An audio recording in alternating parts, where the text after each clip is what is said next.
We are the fourth. We are Ohio.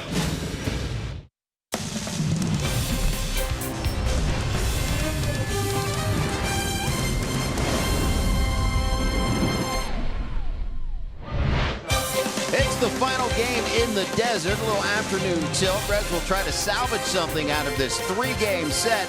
Reds baseball coming up on the home of the Reds, Fox Sports, Ohio.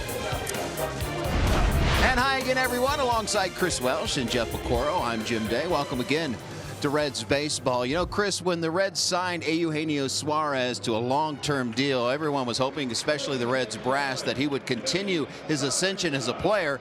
So far, so good. Well, you know his work ethic, number one. Yeah. You know what he means in the clubhouse. You know what he means to the media and the people in Reds country, because he's really a fan favorite.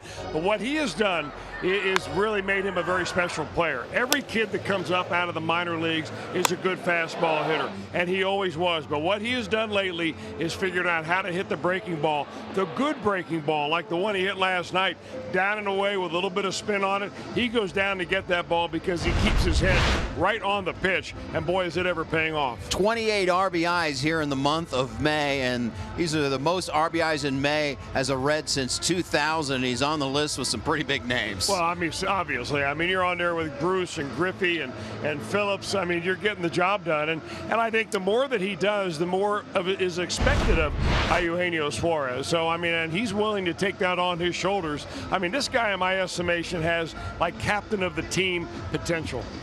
Lefty-righty matchup on the hill today, and for Patrick Corbin, Reds have a big test today. Well, they do, because other than Zach Greinke and Robbie Ray, I mean, when he's healthy, this guy's probably the third best starter on their ball club. He throws the ball, you know, not especially hard, and we'll talk about what his velocity has done. Boy, does he ever have some good breaking stuff. I mean, he's got a swing and miss slider, you know, the best swing and miss slider in the league. He's got a good curveball to complement that. Doesn't throw much of a changeup, but he's a guy that goes out there looking for strikeouts, and he will swing and miss. So you'll swing and miss if he hits his spots. For the Reds, they'll give the ball to right-hander Sal Romano, and looking for a bounce back. The last three have been rough. I get the feeling that Sal feels like his back might be up against a wall, and this is a very important start for him. They've already taken Homer Bailey out of the rotation for not pitching well.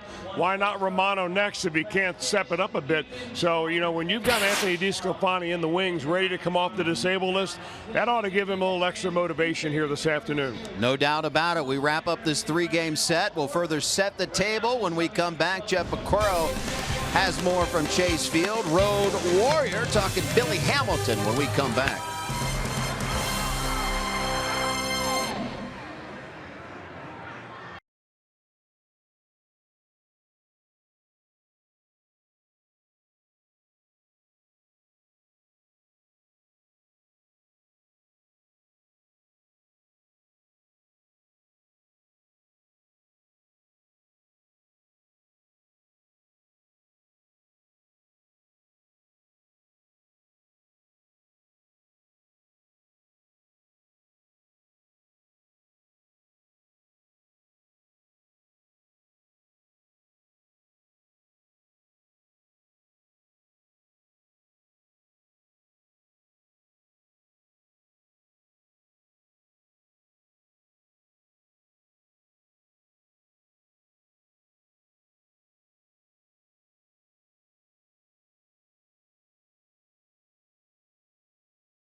Check out our award-winning lineup only at your Tri-State Chevy dealers. And by Skyline Chili. Feeling good. It's Skyline time. Well, this is game 6 of the road trip, and the one common theme is that guy right there, Billy Hamilton, on the first leg, and here so far in the second leg, has got a hit in every game. That's 5-game hitting streak. Hit .333 with a triple and an RBI. And it was very important for Hamilton to be in the lineup every day because playing in Colorado, here in Arizona, and now into San Diego starting on Friday, huge outfields. It's a bonus that the Reds have gotten some offense from him. Remember, when this season started, the Reds were talking about the 4-man rotation in that outfield. How would it work? Well, so far it has not worked up to what the Reds had hoped. Billy has been a big plus. What do I mean by this? Well, look at these numbers so far. It's been a season-long struggle. Last in the National League in average. Now, this is for those 3 outfielders. Just 15 home runs, his 13th, 68 RBI. 285 on base percentage is left, and their slugging percentage of .335 is 14th. Jim Riggleman said today that Jesse Winker would get yet another day off, and then of course with tomorrow's off day, that means he has not started. It will be 4 straight days going into San Diego. Why? He said he wants to get these guys, whoever it is in the outfield, especially the corner outfielders, back-to-back-to-back games to see if he can get one or both of them, whoever it is out there, hot. Billy's there. Can the corner outfielders step up their production as well? We will see. It's the final game, and the Reds are looking for a win to avoid a sweep before the off day, and they head to San Diego. Jim and Chris up next.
A 3-game set, Reds and D-backs on tap.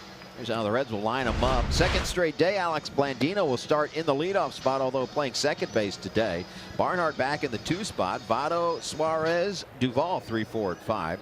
Schebler in right field. Jose Peraza back in the starting lineup at shortstop. The pitcher spot is 8th again today. It's Sal Romano, and batting 9th and playing center field is Billy Hamilton.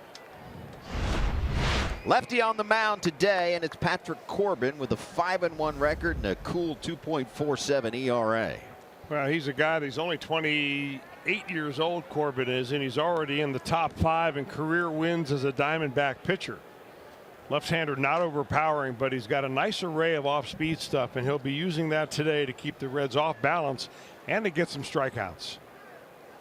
The Clay, New York native delivers the first pitch strike, says Brian Honora, who's calling balls and strikes. Crew chief Field and Culbert down at first. C.B. Buckner at second base. Chris Conroy umpiring third. Corbin, born in Clay, New York, but resides right here in Scottsdale, Arizona. That makes him smart. Clay, New York is way up in the upstate part of New York, up around Utica.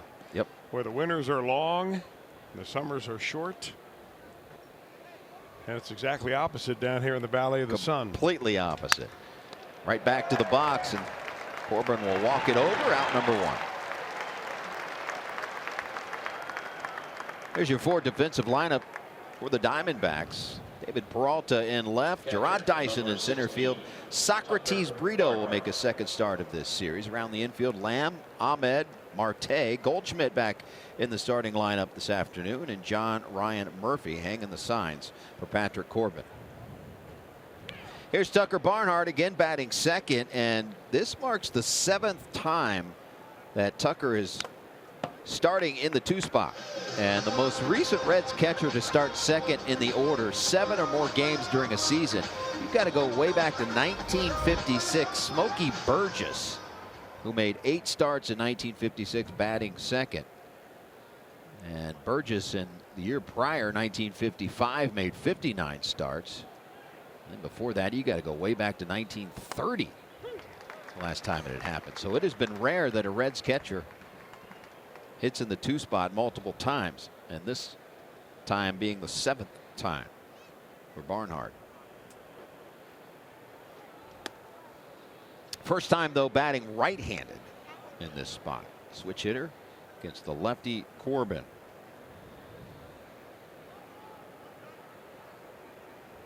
Corbin ahead, 1 ball, 2 strikes. Strike 3 called. Inside part of the plate. Barnhart wants an explanation. He gets it from Brian Honora, but he heads back to the dugout, 2 outs. You know, usually when a hitter gets rung up on a pitch on the inside part of the plate on a fastball, that pitch has a little comeback action. We talk about the front door fastball. I think that may have been the case there with Corbin. He doesn't have a lot of run on it, but just enough to keep the hitter off balance there, thinking it was going to kind of cut inside off the dish. And now he'll face Votto, who fouls the first one back. Votto has faced Corbin 16 times, 3 for 16. That's a 188 batting average. He does have 4 walks against the lefty Corbin. Corbin, the opening day starter for the Diamondbacks.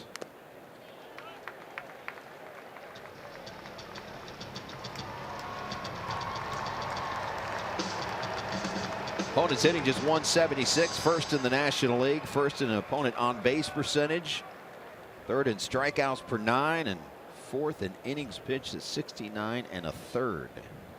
He has been solid.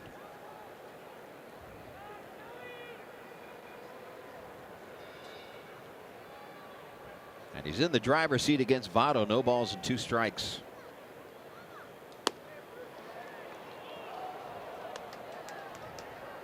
One and 2.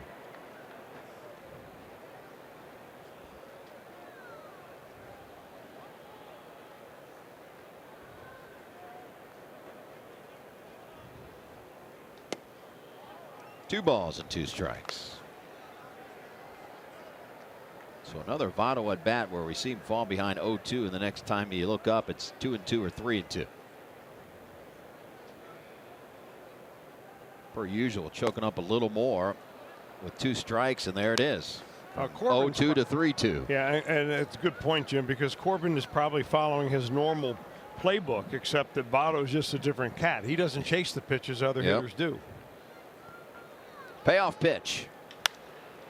Right at the defender on the left side, being the only defender on the left side. 1, 2, 3 inning.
will line them up today.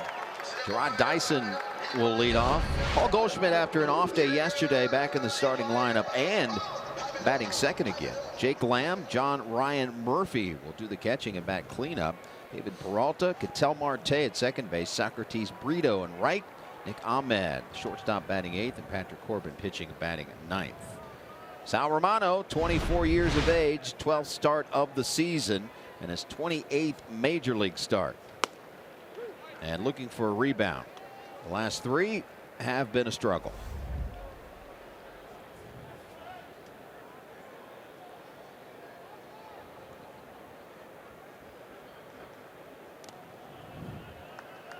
Count evens up at 1-1. Romano making his second career appearance versus the Diamondbacks. He faced them July of last year. It was in Cincinnati. Just 4 innings and 6 earned runs. His first appearance, though, in his career here at Chase Field. And there's a ball blistered into left center field. And a leadoff base hit for Gerard Dyson. Here's your forward defensive lineup for the Reds. Duvall, Hamilton, Schebler in the outfield. No Jesse Winker again today. We'll talk about that coming up. Suarez, Peraza, Blandino, Votto, Barnhart in the infield. And Blandino started at shortstop yesterday. Getting the start at second base today. It's just a standard off day for Scooter Gennett, as he was on pace to play about 155 games. And at some point, they got to get him off days. And with the team off day tomorrow, this will give him 2 straight. And when you got a left-hander on the mound to boot, it's a good time to do it. Although they will miss his bat, the reigning National League Player of the Week.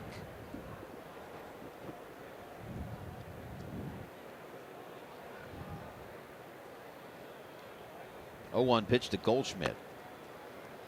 And we've said it before in game 1 of this series, but it's weird to look up and see a 208 batting average attached to Paul Goldschmidt. It has been some kind of slow start, although his last 5, he's a 300 batter, a home run, a double, and a triple over his last 5 appearances. Here's a ball hit the other way and hit well. Schebler giving chase, and he watches it fly out of here. 2-run home run, Paul Goldschmidt. 2 batters into the game. 2-0 Diamondbacks.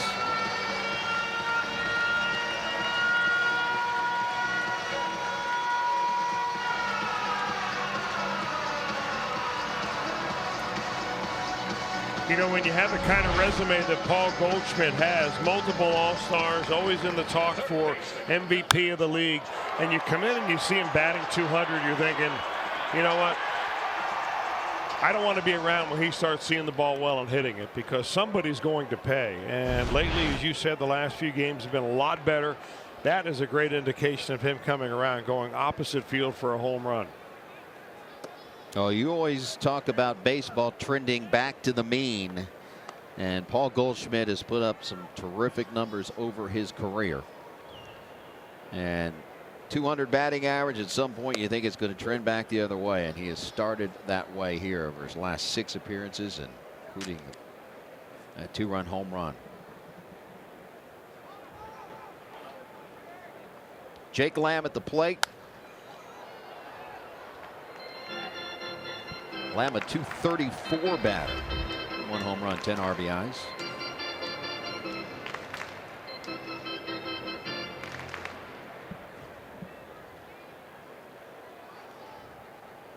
One-two pitch. Should be an easy play for Duvall. 1 out.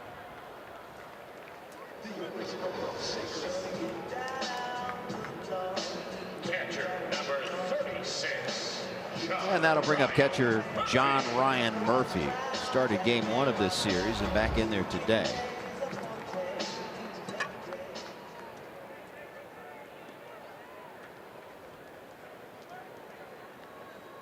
Former Yankee, the former Twin, and now Arizona Diamondback.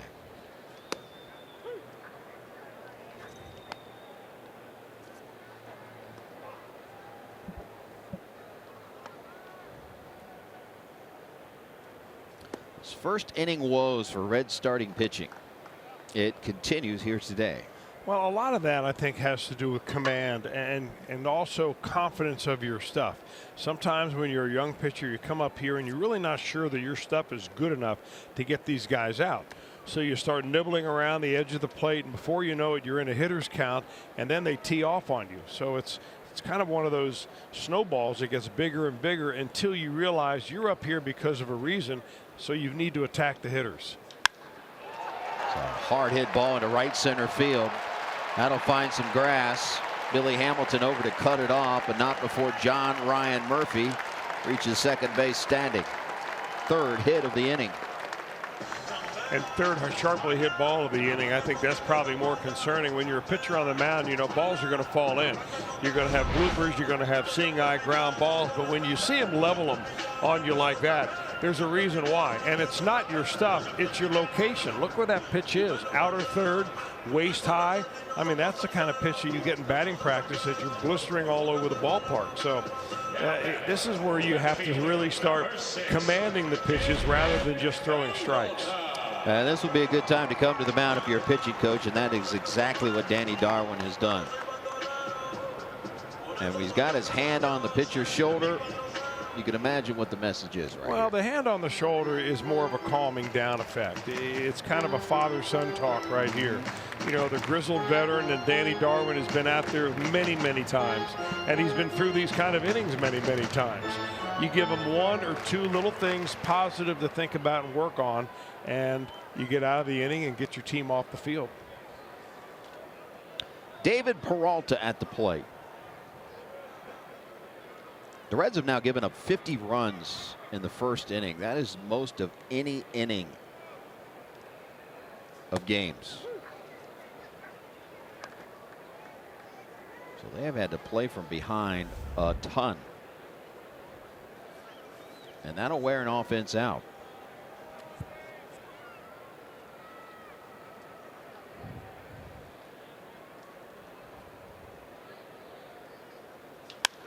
Another hard hit ball, base hit. They're going to wave around Murphy. Here comes Hamilton's throw to the plate. Not in time. 3-0 Diamondbacks.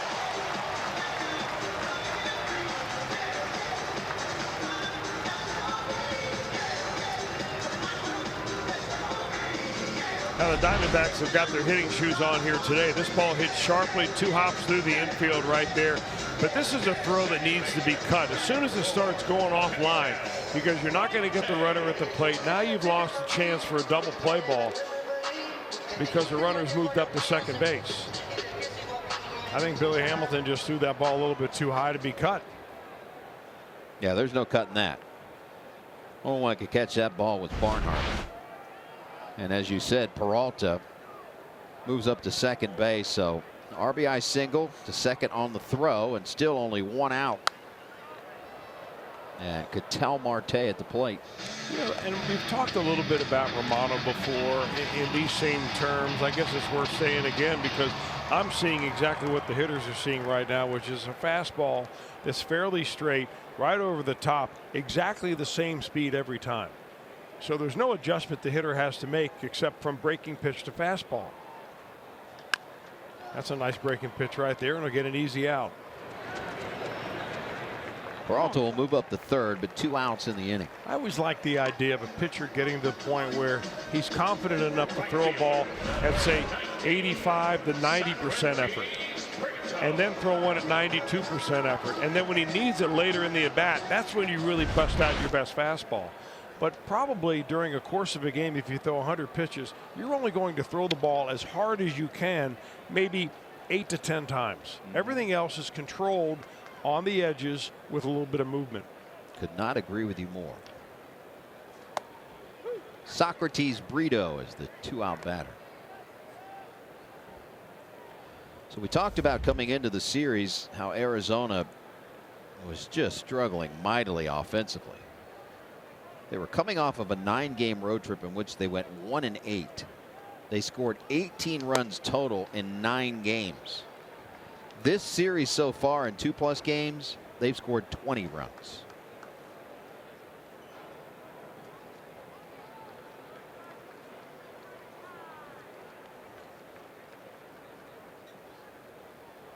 1-1 pitch.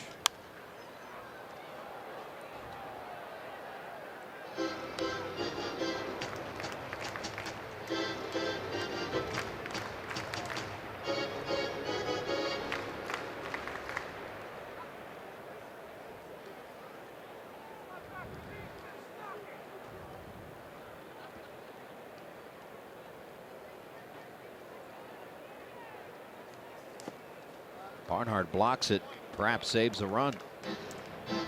2 balls and 2 strikes.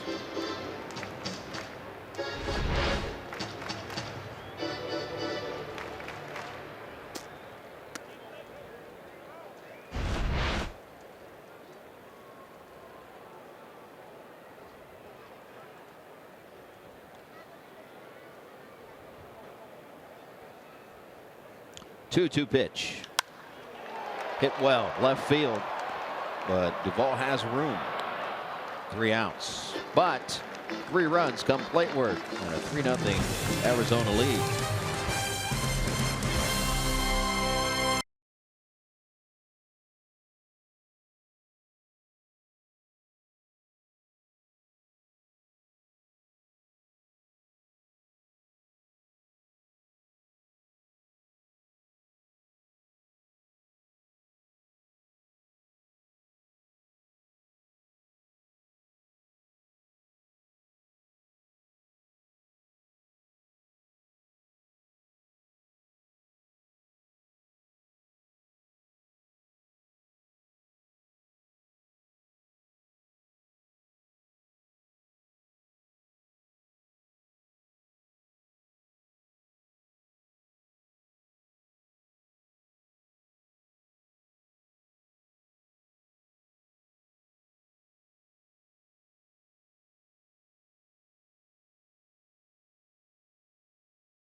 And yesterday, straightaway center field. Crush job. 451 feet, almost 112 miles per hour off the bat.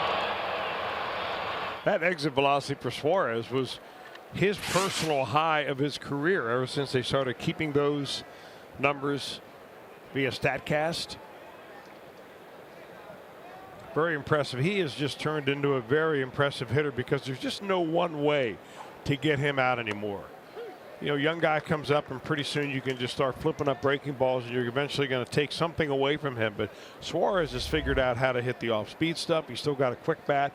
He can get the fastball upstairs. Well, if he stays healthy and continues his ascension as a player, it'll go down as one of the best trades in Reds history. Well, there's no doubt about it. It's the Alfredo Simon deal, right? Yeah, and they got Alfredo Simon, who had a good spell with the Reds, but they got him on waivers as Suarez continues a hot bat. Got him off waivers and then flipped that for Suarez. And they got good numbers out of Simon for the most part. Left fielder, 23. Well, they got an all-star caliber year out of Simon. There's an 0-2 pitch right there. Corbin may have left it a little bit more over the plate than he wanted. I think he wanted that ball way inside. But Suarez is able to get enough of the barrel on it.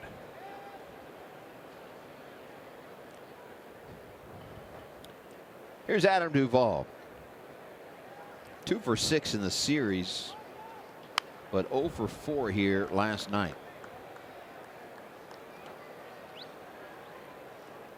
Game 1 of this series, though, he drove in 4 of the 5 Reds runs scored.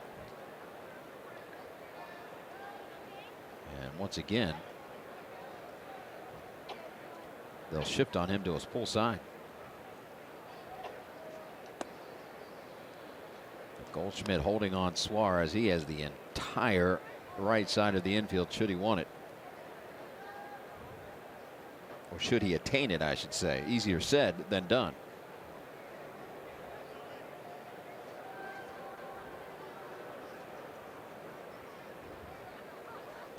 One pitch.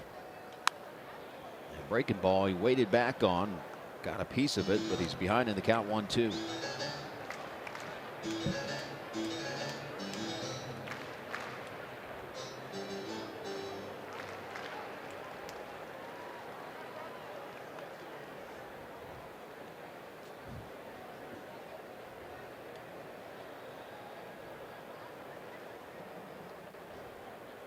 One-two pitch from Corbin. And that is strike 3, but Suarez at the ball in the dirt will move on to second base. So, you know, that's a play right there. This is going to sound a little crazy, but with a runner at first base and less than 2 outs and a strikeout like that that gets away from the catcher, the batter is automatically out. But there's no rule prevents Adam Duvall from running to first base anyway. So the catcher, if he has a momentary mental lapse, could pick the ball up and might throw the ball over the first baseman's head. yeah, And now your runner ends up going to third. Now, Duvall is still out. right. But there's no rule that prevents him from running that out anyway, maybe in an attempt to confuse the defense. Hey, over 162 game stretch, sometimes you have those lapses. And your instincts will tell you if the guy's busting it down the line, I better throw it. Yeah. And maybe you throw it off balance, and Yeah. maybe, you know, maybe you get one extra base. Oh, the Mr. Rules. Chris Welsh always stepping up with those scenarios. Well, those are the little things, you know, that you know, if, like you say, even if it happens once, Yeah. might win you a game. 0-1 count to Scott Schebler. Make that 0-2. This is a tough matchup for Schebler right here. He normally hits left-handed pitchers pretty well. And I think the reason why is because a lot of left-handed pitchers pitch left-handed hitters up in the zone because they're afraid of that lefty wheelhouse. And that's where his wheelhouse is up. But Corbin's breaking stuff, the combination slider, curveball, it's a really tough challenge.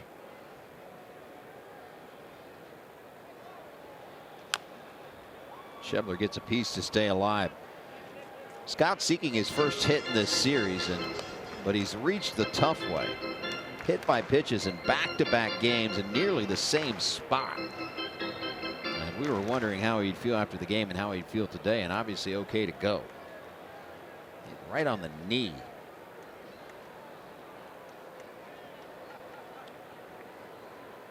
We'll do the 0-2 again. Here it comes. He just punches it to the left side, and making the play is Ahmed. 2 outs. Shortstop, number 9, Jose Peraza. Jose Peraza back in the starting lineup. Had an off day yesterday. Scheduled off day. Here's another guy that's played a ton of games and a ton of innings. He and Scooter Gennett, Joey Votto have been your Iron Men for the Reds. We can add Suarez to that list too.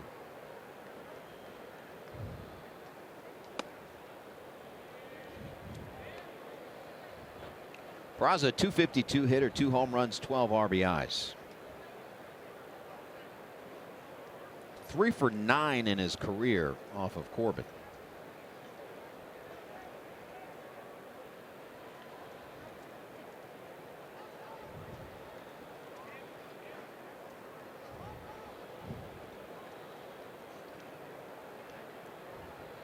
Last 5 starts for Corbin with runners in scoring position.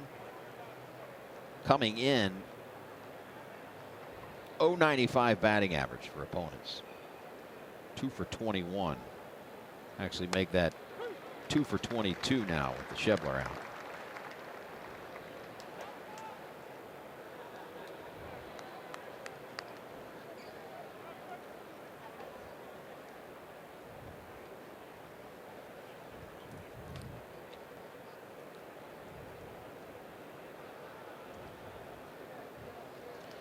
1-1 pitch. 2-1.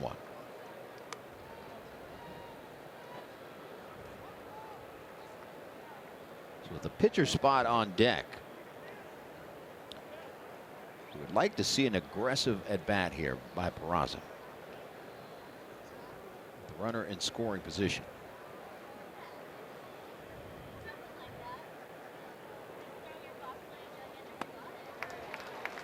.81 miles per hour. Filthy pitch. 2 balls, 2 strikes.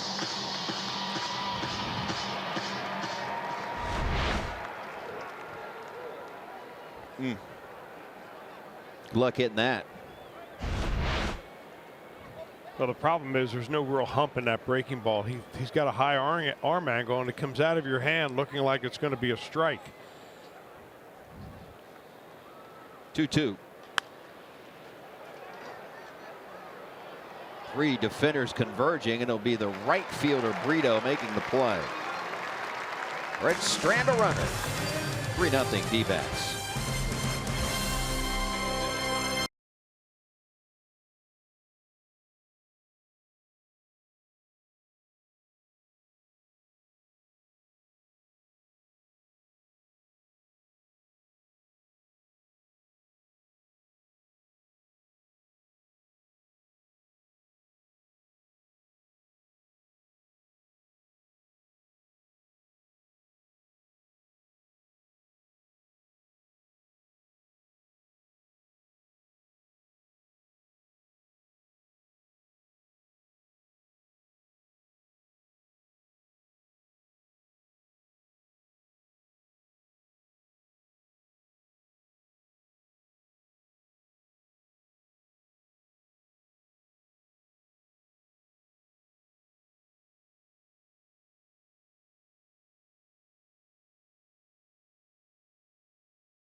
Bark in the Parks, presented by Rachel Ray Nutrish and Kroger. Arrive early and enjoy pet activities and samples in the Kroger Fan Zone and a pregame parade around the field.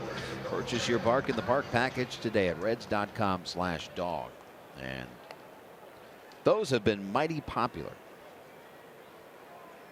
Our dogs actually took in Bark in the Park first time around at Great American Ballpark, their first trip to the yard. Your twin boxers. Indeed. Hope and Joy. Boy, they are cute little dogs. They won't be little for too long, though, will they? But man, we got a picture from that night of them sitting in the seat that is will definitely be in a frame here soon.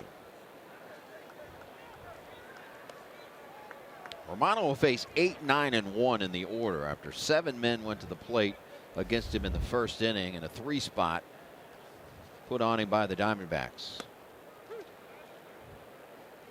Count is 1-1 to Nick Ahmed. Ahmed's another guy that has turned up the wick. 6 RBIs in his last 5 games.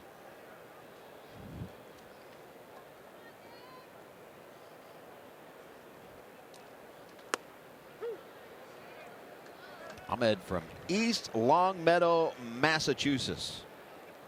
Born and resides in Massachusetts. Into the University of Connecticut, facing a Connecticut guy in Sal Romano. And he just lifts one into left field, but Duvall comes in and gets it. Per usual, Duvall getting a great jump and ran it down.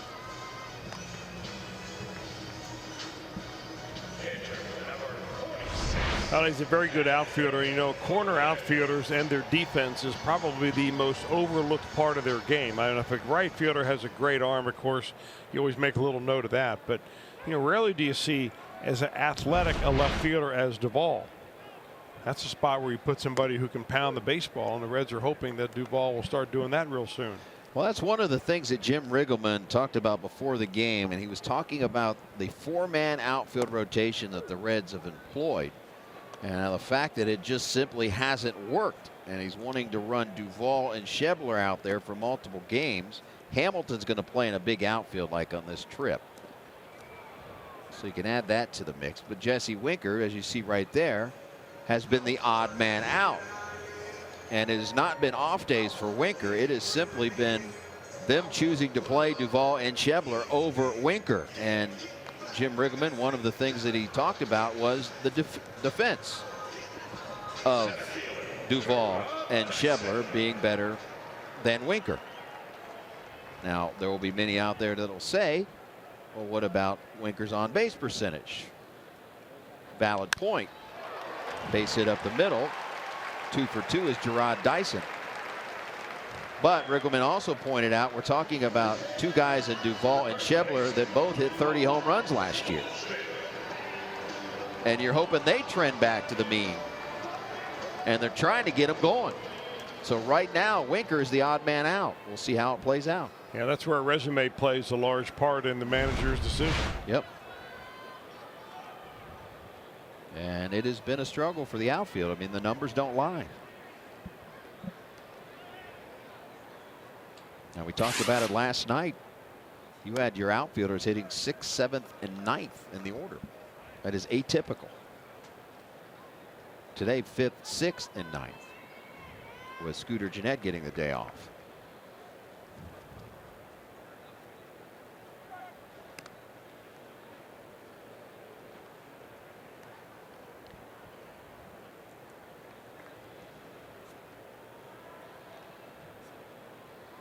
We'll see how Romano pitches to Paul Goldschmidt this time around.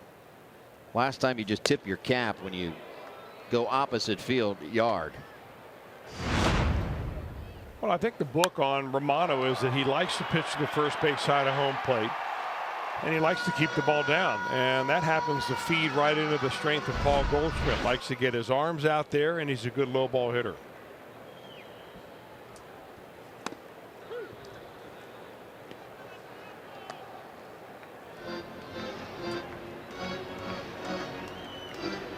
Two balls and a strike.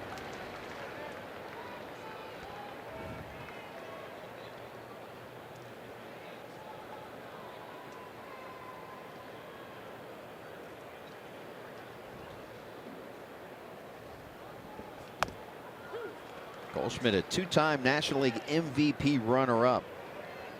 He's the only National League position player to make each of the last 5 All-Star teams.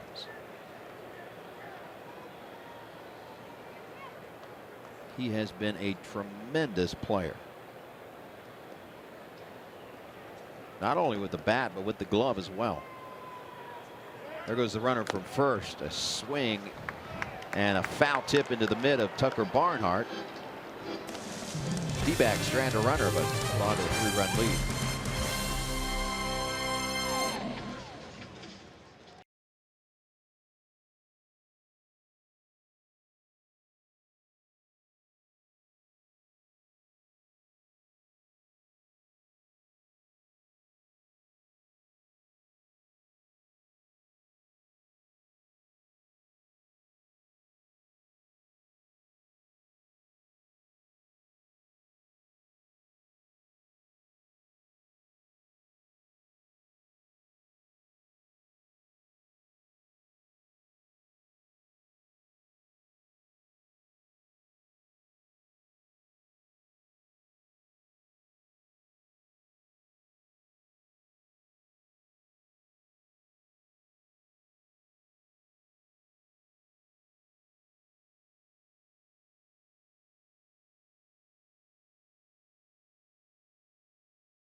This Robbie Ray's on the DL, has a strained right oblique. He did not want to take up room in the therapeutic pool in the training room, so he goes out to the pool in right field today, this morning, actually getting his stretching exercises in there with a trainer, and there he is getting out of the pool. This was this morning. How about that? So not enough room in the training room, and the pool's in there, so just head on out to the outfield and jump in the pool and get your work in, huh? Was that a trainer or a lifeguard? Probably a little of both. I think you need to do some therapy out there, Pick. Didn't you? You know, What'd you have? Your hip or knee replaced? Which one? The hip replaced. Yeah, but I heard Tom Brenneman, didn't he get out in that pool when he was a broadcaster here? He did. Yeah. We got to get footage of that. I think that footage exists. In fact, I think we showed it before. A younger Tom Brenneman. Yeah, I'm sure Matt Sigafus would find that. But dial that up. But your hip, you can head on out there. Tom's always trying to get me in that pool. George Grand for many years trying to get me in that pool. Yep. Again, we're trying to attract viewers, not detract. So I decided to not get in the pool. If Welsh goes, I go. You'll be dry, Pick. I need him. Although he's going to need some therapy on his back after carrying me for 3 straight games. Yeah, but, he's got to get the mustache back. They'll think it's Tom Selleck. Oh, not touching that. Nor am I. In the air off the bat of Billy Hamilton. Brito makes the second out. Matt Sigafus, he's all over this. Here we go. Bob Brinley. Tom Brenneman, the younger Tom Brenneman. Love the hair. Here we go. Time to get in. On the flip side. Thanks for being with us. Have a great night. Tommy looking good. Oh, cannonball. That is awesome.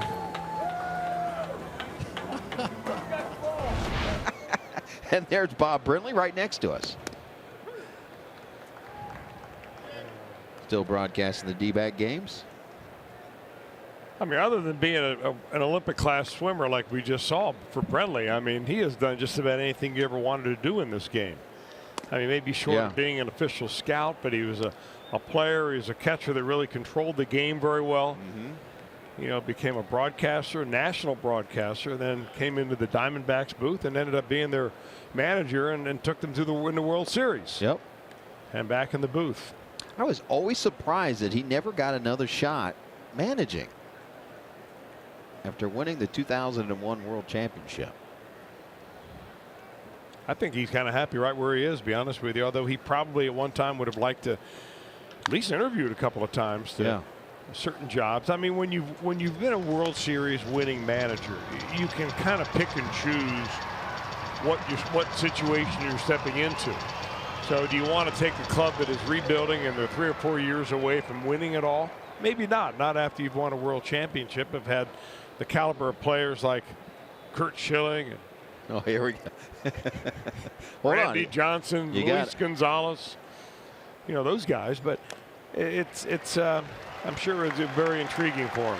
2 strikeouts in the inning for Corbin. 4 overall. 3-0 Arizona.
perspective on the bullpen cart that we've seen here making a comeback in Arizona. Plus, Brandon Dixon's parents were in the stands for his first career hit last week. Reds Weekly, as always, presented by Miami Valley Gaming. Tonight, Reds Live, or following Reds Live here on Fox Sports Ohio and streaming on Fox Sports Go. Sal Romano will get 3, 4, and 5 here in the third. Lamb, Murphy, Peralta.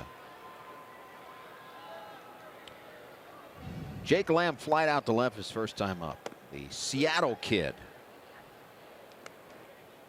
Grew up a big fan of the Mariners, and his favorite player, pretty easy, Ken Griffey Jr. Family had season tickets through his dad's company. And apparently he started playing baseball at 3 years of age with a plastic bat. And he was a switch hitter until he was 9, and that's when he realized that Griffey Jr. only hit left-handed. He apparently thought he was a switch hitter until he was 9. Decided to stick to one side of the plate, that being left-handed. Hamilton makes it look easy. 1 out.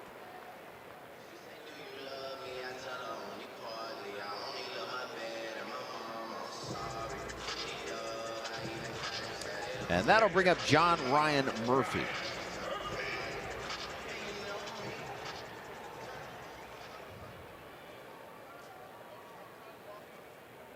Murphy doubled his first time up and scored in the 3-run first for the Diamondbacks.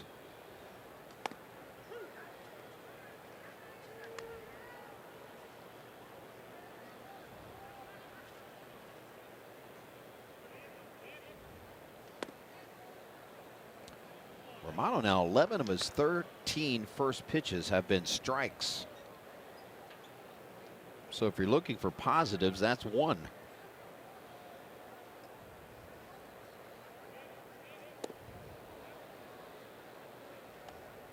He's ahead in the count, 1 ball, 2 strikes. Well, suddenly Romano really after that first inning looks much more in control of that release point on the slider. And that's a good slider when he throws it. It goes straight down. It changes planes. But sometimes the difficult for Sal Romano is getting to the count where he can use that slider. If you get behind in the count and you're looking up at a 3-1 count, you're way less reluctant, more reluctant to use that on a 3-1 pitch than when you're ahead in the count as a pitcher.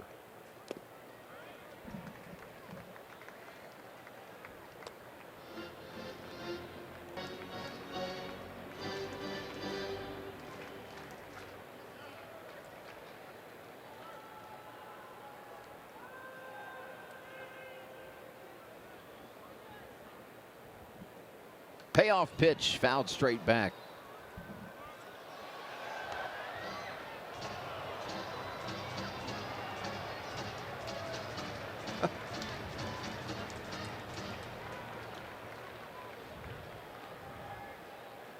We'll do the 3-2 again. Here it comes. And we'll do it yet again.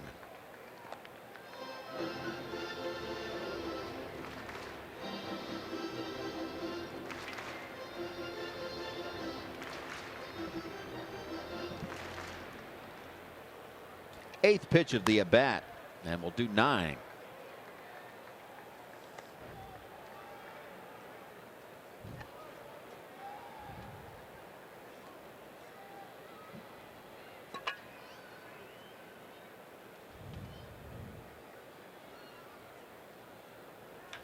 Here's a drive, and it's 4-0 Diamondbacks. This one way out of here. Second home run of the series for John Ryan Murphy, his 7th of the season. And the Diamondbacks add to their lead.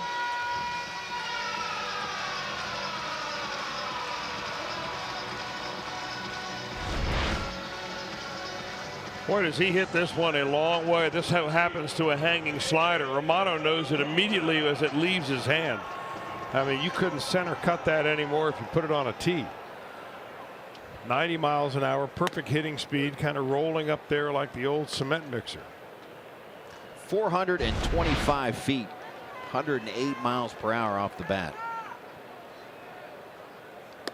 Home run number 7 on the year for Murphy. He's already doubled. I mean, coming into this ball game, he has already doubled the number of home runs he's hit in any one season this year.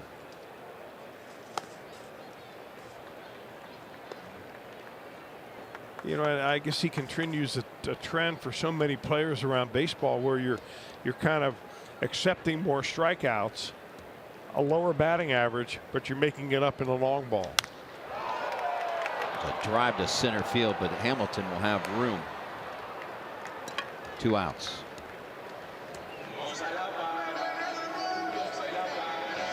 Second baseman, Ketel Marte. 2-out batter is Ketel Marte. The Diamondbacks take command of this game. And coming into the series, they were at an even 500. And the talk in Diamondbacks land was, you've got the Reds coming in, you've got the Marlins coming in, 2 teams that have struggled so far this season, that this would be a key 6-game sequence for Torey Lovullo's squad. And so far so good for the Diamondbacks. A long way to go though in this one.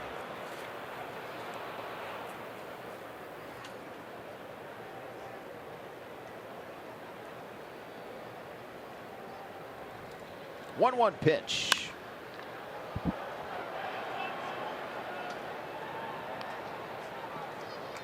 John Ryan Murphy, solo home run. It is 4-0 Diamondbacks. We're off to the 4th.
On Patrick Corbin.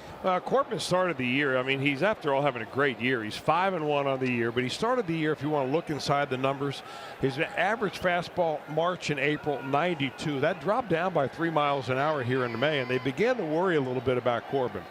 But the batting average didn't suffer. The exit velocity off the bats, which is something that they track very closely, did suffer a little bit here for Corbin. But I mean, after all, the young man is 5-1.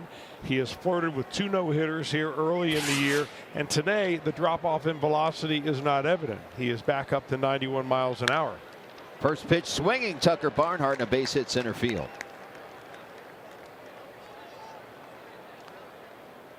Well, the Reds need some base runners, and Barnhart provides that. Just a second hit off of Corbin at 3+.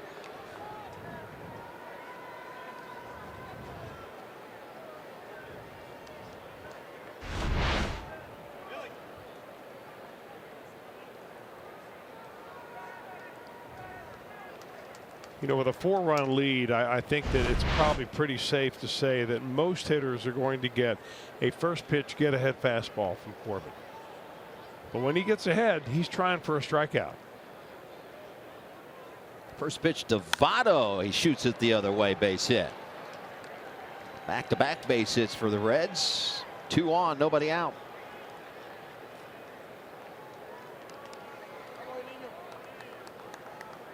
Third baseman, Eugenio Suarez. And that'll bring up Suarez, who singled his first time up.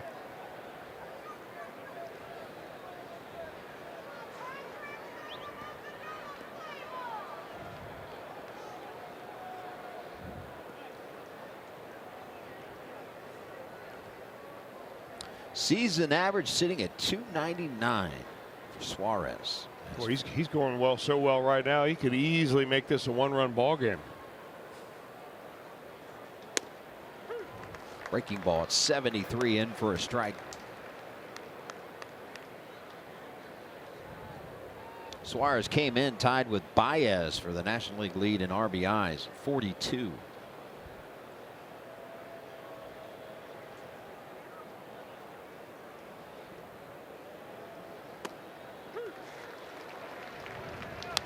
Came in as a 364 hitter off of Corbin in his career, home run and 3 RBIs.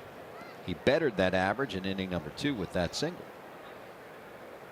But he's behind in the count here. No balls, 2 strikes.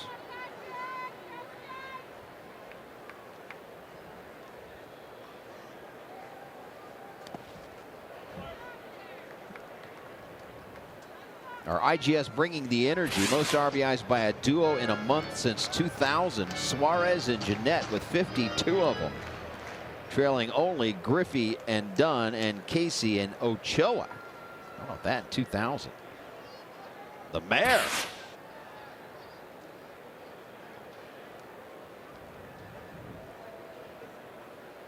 One-two pitch. Again, back Suarez off the plate, and it evens the count at 2-2.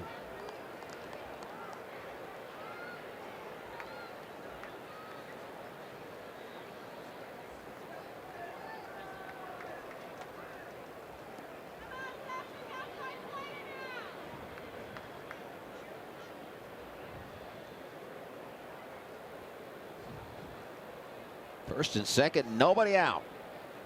Just trying to climb back in this one. Checks his swing, and the count is full. So from 0-2 to 3-2.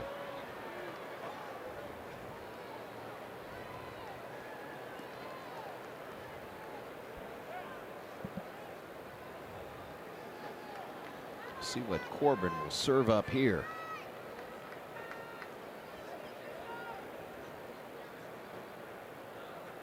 Payoff pitch. We'll do it again.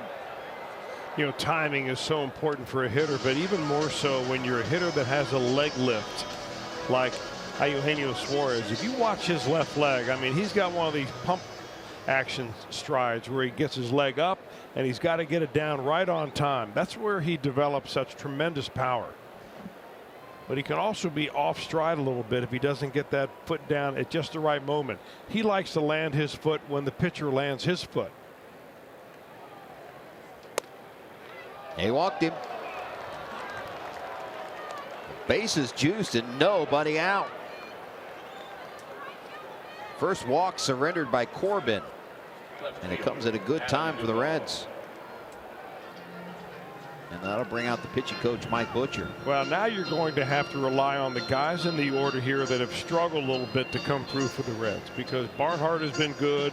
Votto has been good. Suarez, obviously. Scooter Gennett, when he's been in the lineup, obviously he's just tearing it up. But now you're getting down to guys like Duvall and Shevler and Peraza, who recently have struggled a little bit. So time for one of them to jump out of that slump.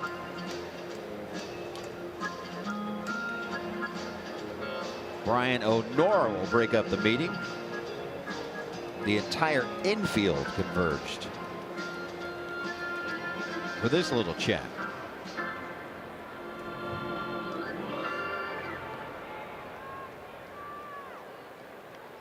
So a Big at bat in the game here. It's down 4-0. Bases loaded, nobody out for Adam Duvall.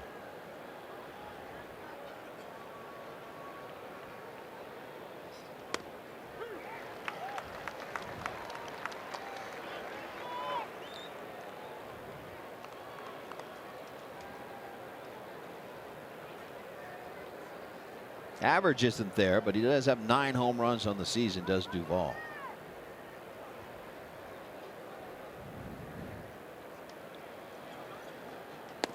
He lays off one here, and the count evens at 1-1. That's the pitch right there that Duvall would really like to have Corbin throw for a strike. Hang it just a little bit. He loves to get that breaking ball, Duvall does, and kind of hook that ball into right field. Get out in front of it. In the left field, that is. Busted him in on the hands, and coming up empties Duvall, and he's behind in the count 1-2. Yeah, this is a pitcher spot right here. You drop it right on the hitter's back foot.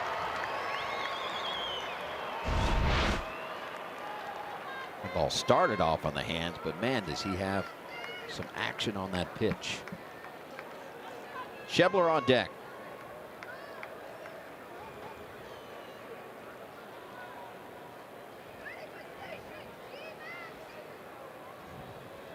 Swing and a miss. Nope. Murphy couldn't handle it, and new life for Duvall.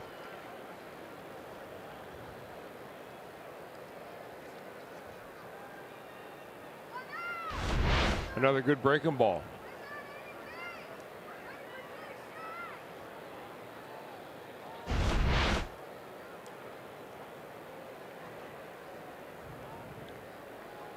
So do the 1-2 again.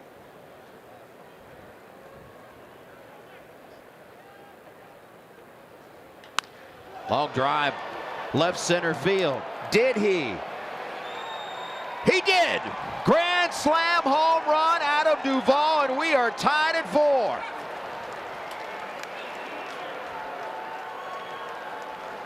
Duvall touches them all.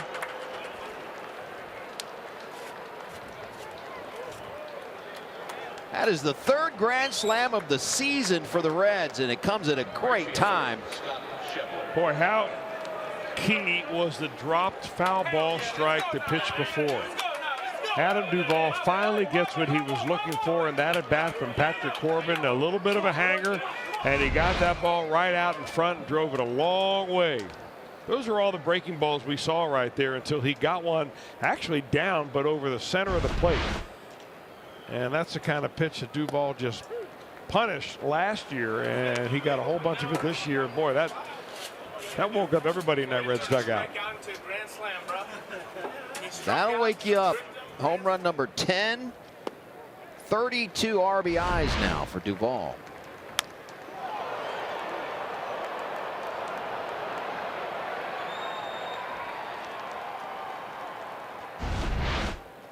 .441 feet.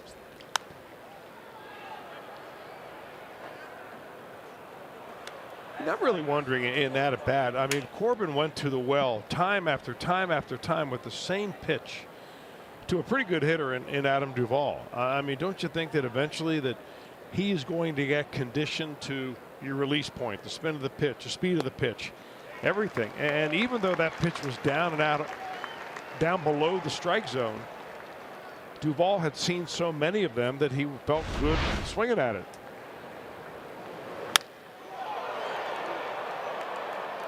Corbin knew it right away.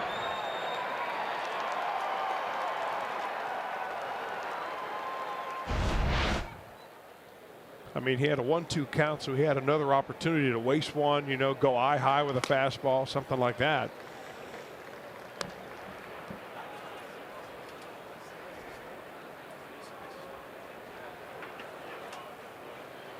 All those runs are earned. 4 earned runs for Corbin. That is the most allowed this season. Base hit. Peraza. The Reds touching him up. Well, this at bat, he got ahead of Peraza, made Peraza look bad on the first pitch changeup, and then tried to sneak a fastball by him upstairs. There's really no sneaking going on when you're throwing 90 miles an hour. Fourth hit of the inning. Had a walk in there.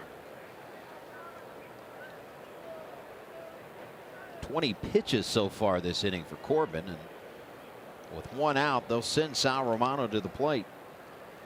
Dylan Floro had been warming up for the Reds as he gets the bunt down, and it'll move Peraza into scoring position.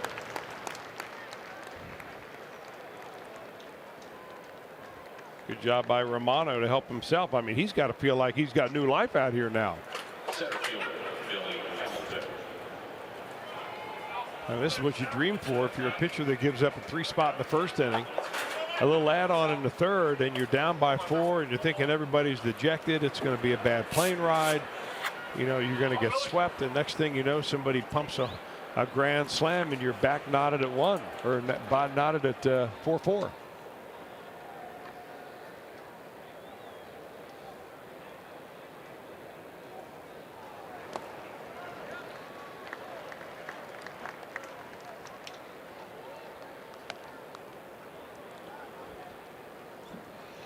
Baseball can be that game of inches, and you talked about how big that foul tip was that Murphy couldn't handle.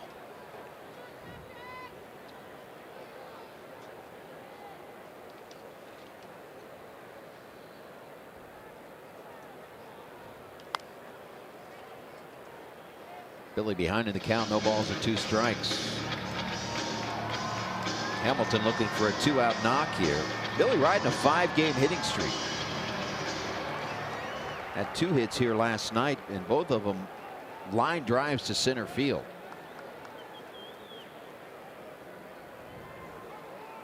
And again, with these big outfields in Denver, here, and another big one in San Diego, he'll get the playing time for his defense. There goes the runner from second base, and Hamilton swings right through it. But a big inning for the Reds.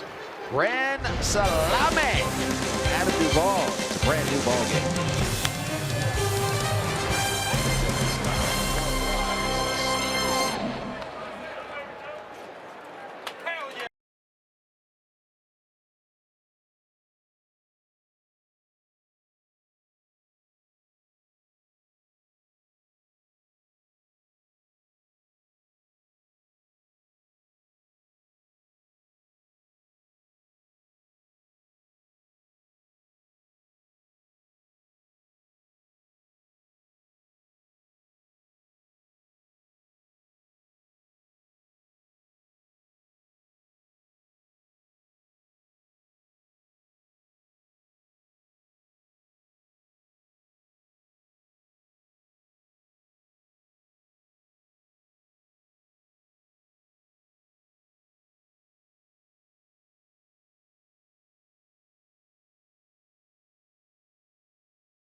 Reds history brought to you by Geico. Let's go back to May 30th of 1987. Eric Davis becomes the first National League player to hit 3 grand slams in a month. All 3 came in the state of Pennsylvania. The first 2 on May 1st and 3rd at the Phillies, and the 3rd on May 30th at the Pirates. The record had been tied 3 times since then. Piazza in '98, Devon White in 2001, Carlos Beltran also in 2006, guys. Eric the Red. I love seeing that old footage. When he was healthy and going good, as explosive as a player as the game has ever seen. So we'll see if Romano can continue to settle in here. He gave up 3 in the first. A 4-batter inning, scoreless in the second. John Ryan Murphy touched him up for a solo home run in the third, but his team brings him back into the game. The grand slam Duvall, and he strikes out Brito on a really uncomfortable swing. Third punch out for Romano, and that'll bring up Nick Ahmed.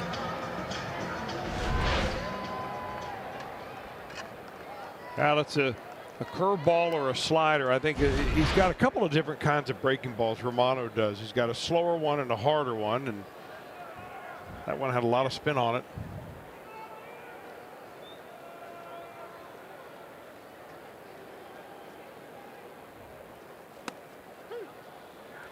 He got Ahmed to fly out to left his first time up.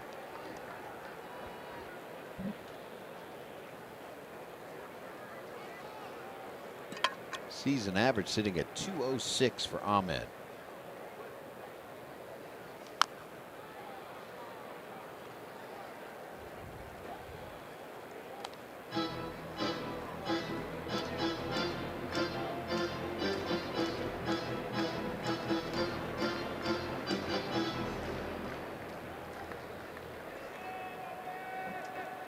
Romano in the driver's seat, no balls and 2 strikes.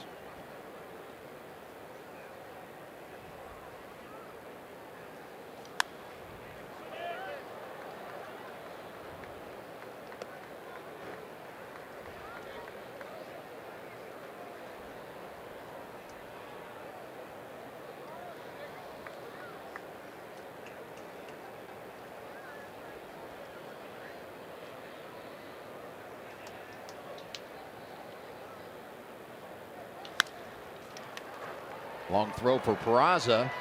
Nice play.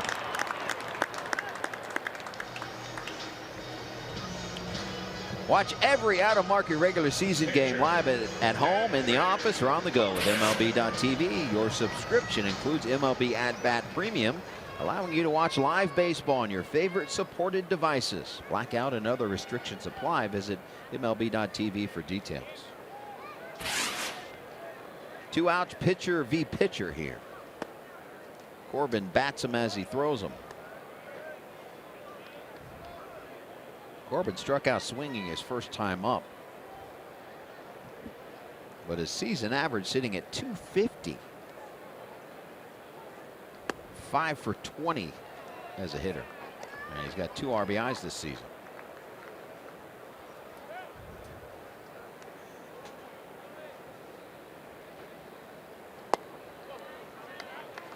Mental lapse here as Romano falls behind 3 balls and no strikes to the pitcher.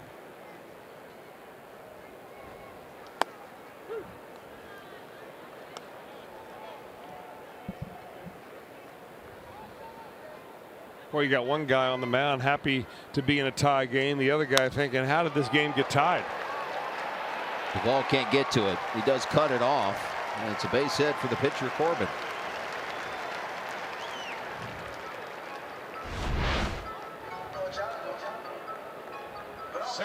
Pretty good looking swing. Yeah.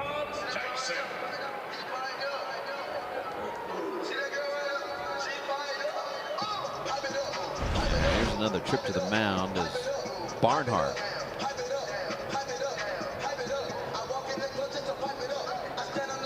They'll try to figure out how to get Gerard Dyson out. They've yet to do it today. Single for Dyson.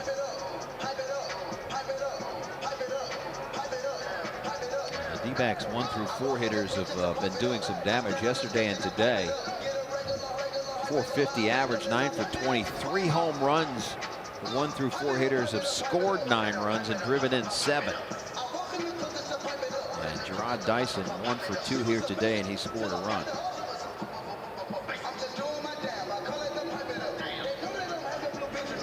This is a long meeting. And now home plate umpire Brian O'Nora will break it up.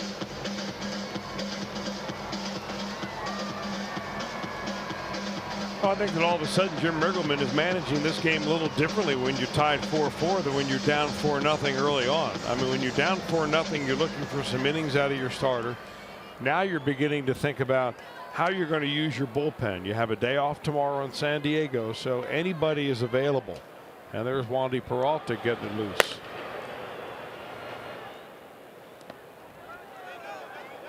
Barnhart's been getting a workout. Another nice job blocking the baseball.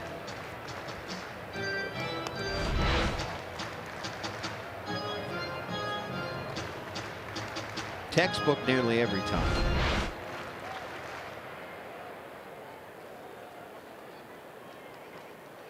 Suarez in on the cut of the grass at third.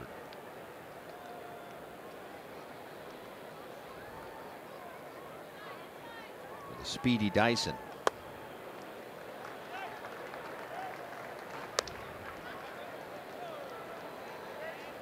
Fans say he looks like the rapper T.I.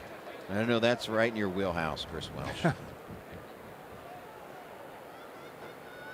Dyson disagrees. He went as far as to tweet out a side-by-side picture of he and the rapper T.I. I heard you jam into T.I. on the bus coming from the airport the You other sure day. that wasn't IT? No, I think it was T.I.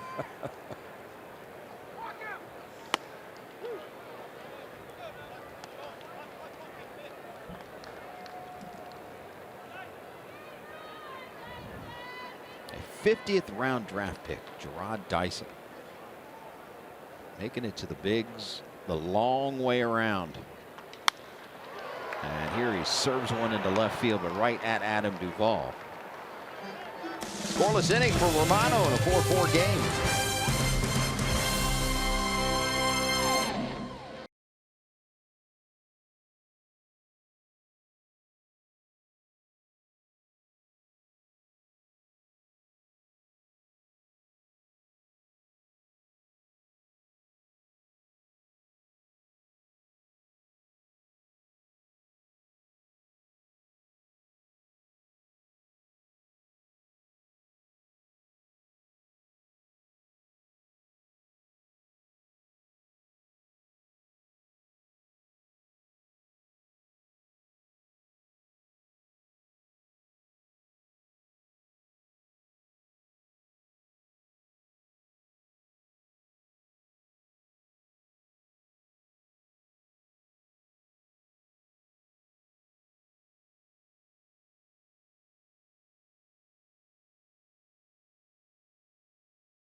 Back to Pensacola. He's on the DL with a problem in his left bicep. He said it simply didn't feel right and it messed up his balance. Here's what he had to say this morning. No quería evitar dañar los números que tengo hasta el momento. Yes, you know, like I think I was able to pitch like that, but it was a moment that I couldn't get my extension when I tried to aim to the home plate, and you know, like when things like that happen, it's not good for for the team, for myself, for like. So I decided to talk to the team and said, hey, like this is bothering me a little bit, so I prefer to shut it down right now. So Jesus Reyes gets 1 day in the majors, and he is back to Florida, and that guy right there is back in his closer's role. And again, he said it kind of messed up his balance because he couldn't really lift that left arm up all the way when he was trying to make that extension to throw the ball, guys. Well, the Reds said all along that he would be back on the day that he was eligible, and this is the first day that he's eligible to come off the disabled list. And indeed, as you said, he comes back. And this is the first time that the Reds will have Iglesias, Lorenzen, Hughes, and Hernandez in the bullpen. That was the plan all along from the 6th inning on, that you would have those 4 guys as your hammers in the pen, and this is the first time those 4 will be activated. So hopefully, good thing going forward. Hopefully we'll see Iglesias in a save situation today. Yeah.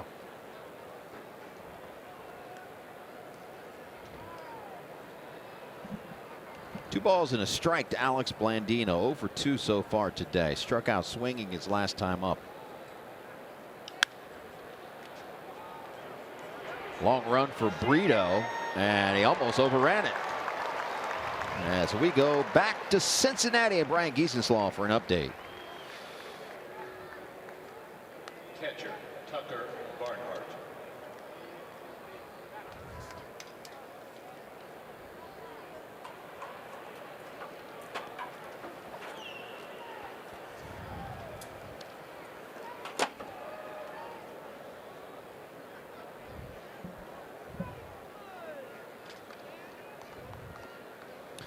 Well, if Cleveland stays healthy, thank you, Brian, they should run away with that Central, at least if you look at standings right now, because the Tigers are 6 games under 500 in second place. The Royals only have 19 wins. The White Sox, whom they beat today, only 16 wins. So you've got every team except the Indians below 500.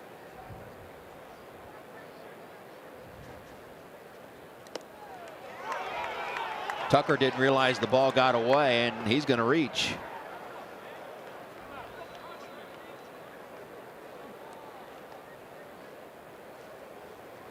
First baseman.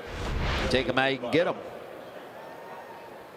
Well, you see this really on pitchers that either throw a lot of breaking balls or a lot of split finger fastballs and get strikeouts. I mean, they're bound to hit somewhere around the plate. That one looked like it hit right in front of home plate. Took an odd hop to get past Murphy. Reds catch a break right there. One out base runner, a strikeout, his 7th, but the wild pitch allows Barnhart to reach. This is part of the lineup that got it going here last inning that set up the grand slam by Adam Duvall. Barnhart singled, Votto singled, Suarez walked, Duvall grand slam.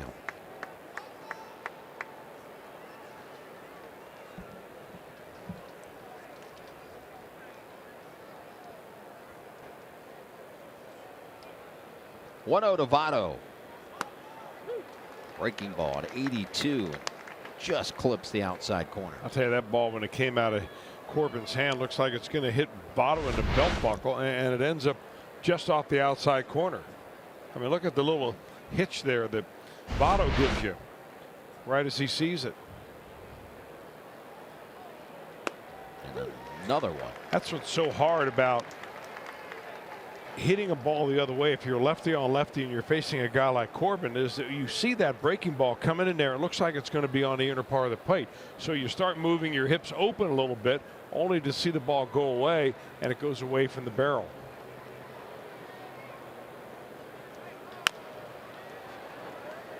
They'll get the nope, foul ball. Foul ball, says crew chief Field and Culbreth.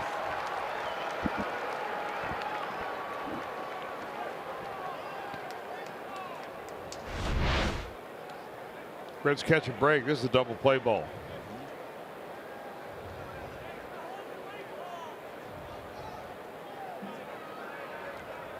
Bounced in fair territory, but that's not the decider.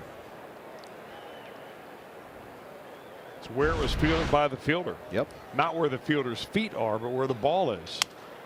This could be 2. Caught him out of the baseline. Middle of the 5th. 4-4 game.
Cincinnati Children's, changing the outcome together. And by your local Ford dealer, Ford, go further. How about a ride down the Colorado, Chris Welsh? This footage provided by our producer, Kent Dream Weaver. His wife, Mary, taking the trip through the Grand Canyon. Man, that's some great footage right there, shot by Dreamweaver. You know, he's been our shooter for so long doing Tech Talks. I want to ask him whether he had more fun doing this or being on the field. Listen, I bet he was in search of the next groover going down the river.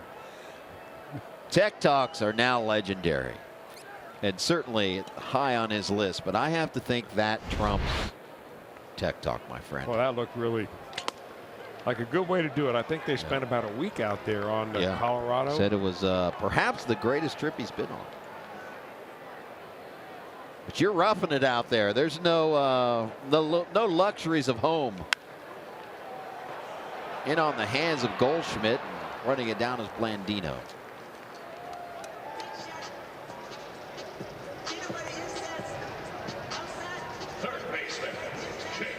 And that'll bring up Jake Lamb. This can turn into a positive experience here for Sal Romano, something that started so bad. 3 runs in the first, hard hit ball seemingly out of every battery face, or nearly every battery face in the first couple of innings, but he's really tightened it up.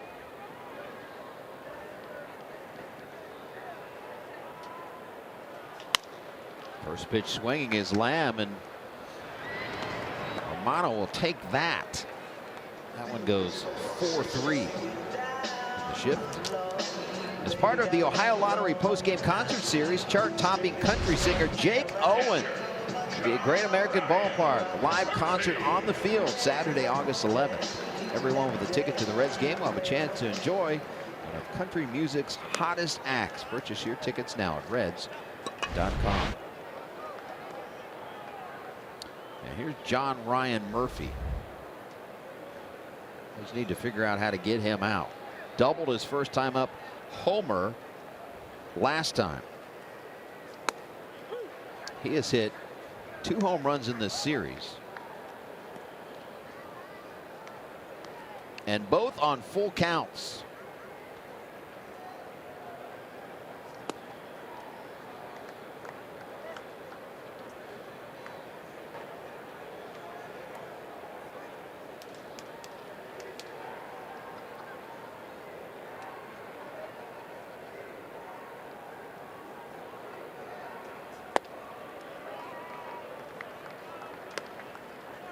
Two balls and a strike. 80 pitches now for Romano.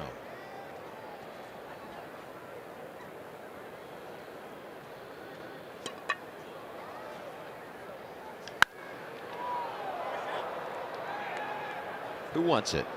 Schebler. And a 1-2-3-5 for Romano.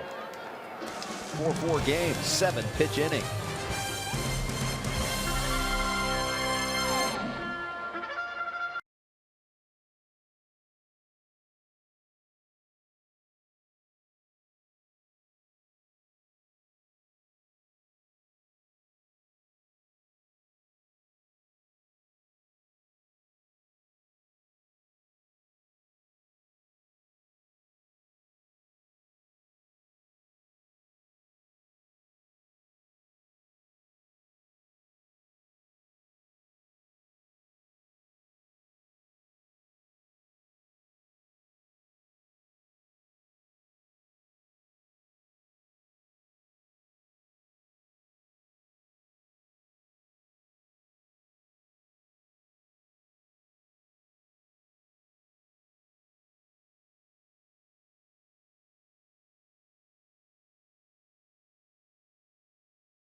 sharing a photo or video with hashtag #HatsOffForHeroes. For each post, T-Mobile will donate $1 to support veterans. 5 innings in the books. 4-4 game. Sal Romano, 5 innings, 7 hits, 4 runs. They were earned. No walks, which was a big step in the right direction for Romano. 3 strikeouts. We'll see if his day is done.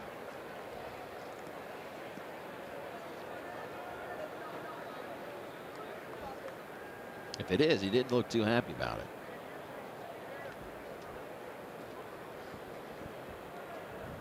Suarez, Duvall, Shebler here, and first pitch swinging is Suarez, and he is 2 for 2 and a walk.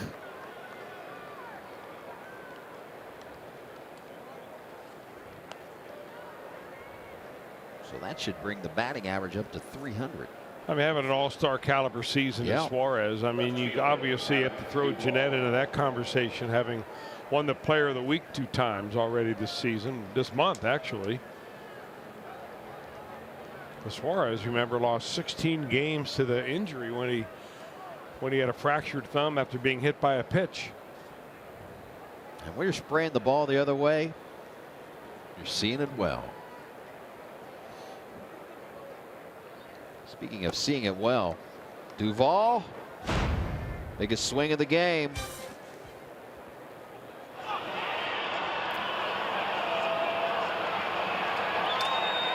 Grand slam.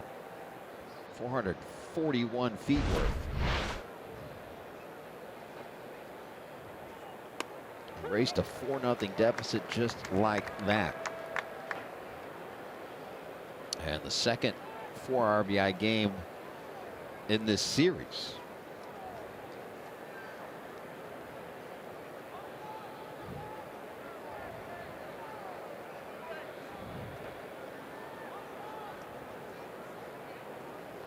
One pitch. Blocked by Murphy.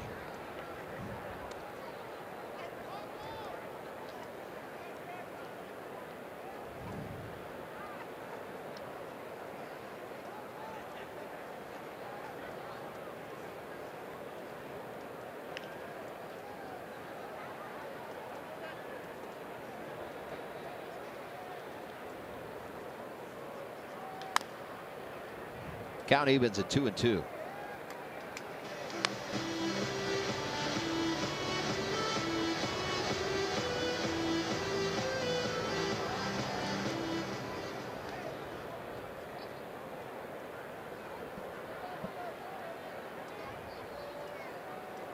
Go ahead run at first.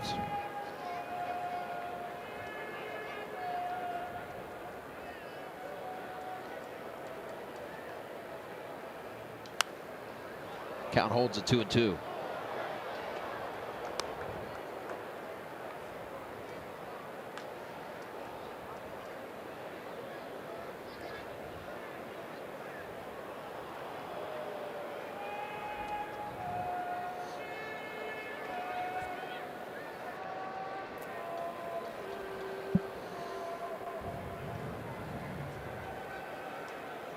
Swing and a miss. Chase one out of the zone. That is 8 strikeouts now for Corbin. Right fielder. Second time he's gotten Duvall on basically the same pitch. But he also gave up the home run on the same pitch. Although this was a dandy right there, just really basically went straight down.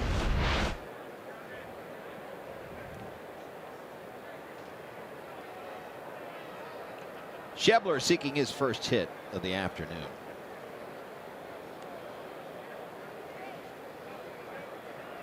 Corbin now with 8 strikeouts. His first 5 starts, he did it all 5 times.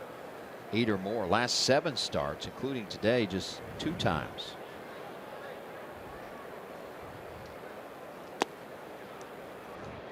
Now, we told you before the ball game that Corbin likes to strike out hitters, and he likes to strike out hitters on that slider.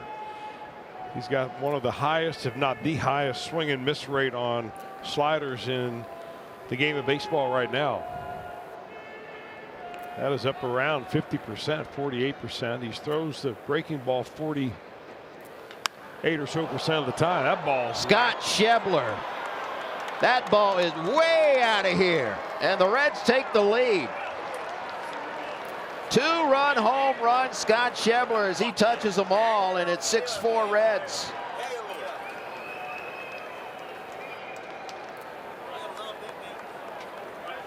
Well, Riggleman said he wanted to keep those corner outfielders out there to get them going, and boy, is Duvall and Schebler stepped up today. Yeah, the two corner guys have been struggling the most. Another breaking ball, this time a hanger. Corbin hangs his head, and Schebler circles the bases.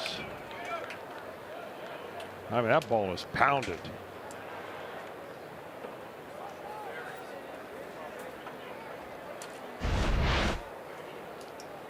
Mercy.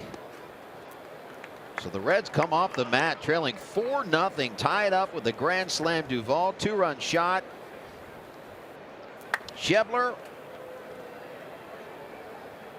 And boy, have they just turned it around. 6 unanswered runs.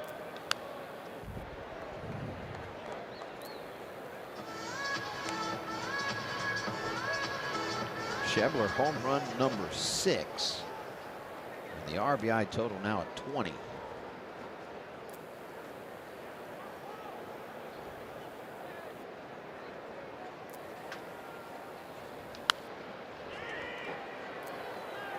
Dyson, a long way to come, and it'll fall.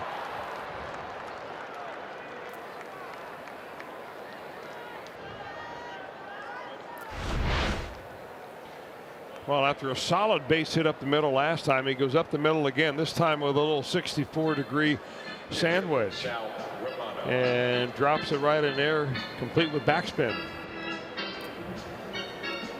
The Reds had Brandon Dixon in the on-deck circle, but when Peraza reached, now Sal Romano will go to the plate. And with 1 out, Romano will most certainly be squaring around the bunt. Will he stay in the game? That still remains a question.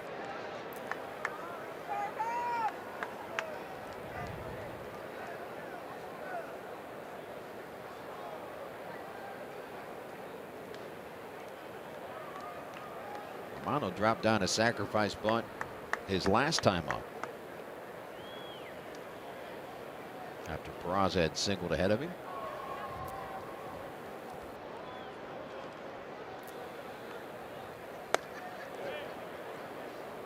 Comes up empty here.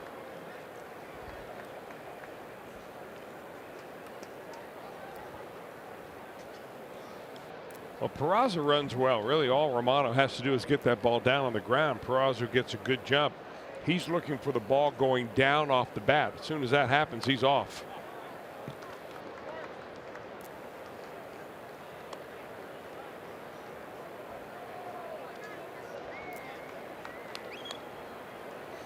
Oh, 2, and got to think he'll be bunting with 2 strikes.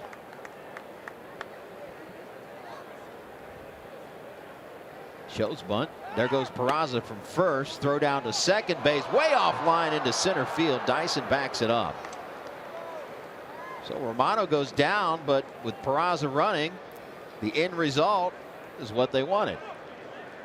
Yeah, really, you have nothing to lose in that situation. You figure that at the very worst, Romano is going to foul the ball off, and Peraza returns to first base.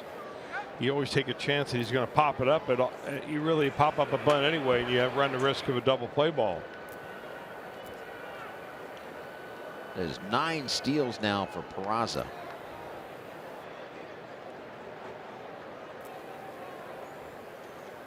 So he is now 9 for 10 in the stolen base department.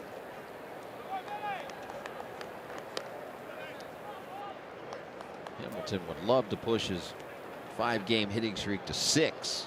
Most likely would mean an RBI.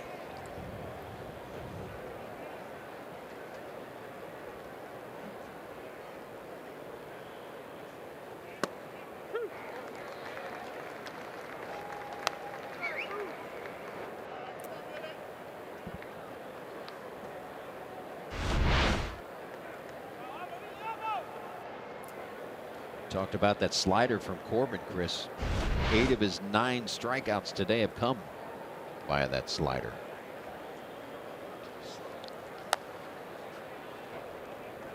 Backing up what you said. In the Department of Redundancy department.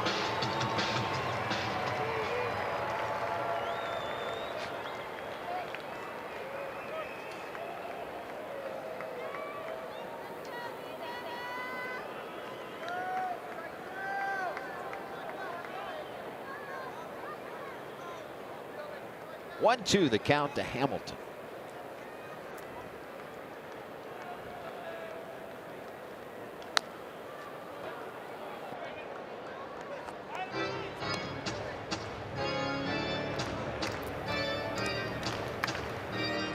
This is where you really want to see Billy make contact. I mean, he is struck out once, was on a breaking ball, popped it up to the first baseman, I think, the first time up. But, you know, choke up a little bit here and just kind of spoil the good ones. When you get a good breaking ball like the one you see from Patrick Corbin, you know, it's hard to take a full swing and make good contact, but you can foul him off all afternoon long.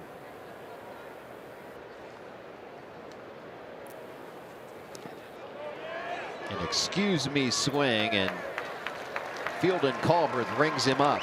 But the Reds get 2. Scott Schebler, 2-run bomb. Reds have the lead.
Purchase the Marvel Superhero ticket package and take home an exclusive Captain America bobblehead. Limited quantities of this bobblehead are available. Purchase today at reds.com/themes. Sal Romano's day is done. 5 innings, 4-run baseball. And he will give way to left-hander Wandy Peralta. 30th appearance for Peralta. He's been a busy guy. How often do you see this? Peralta versus Peralta. David Peralta at the plate. Wandy Peralta on the mound.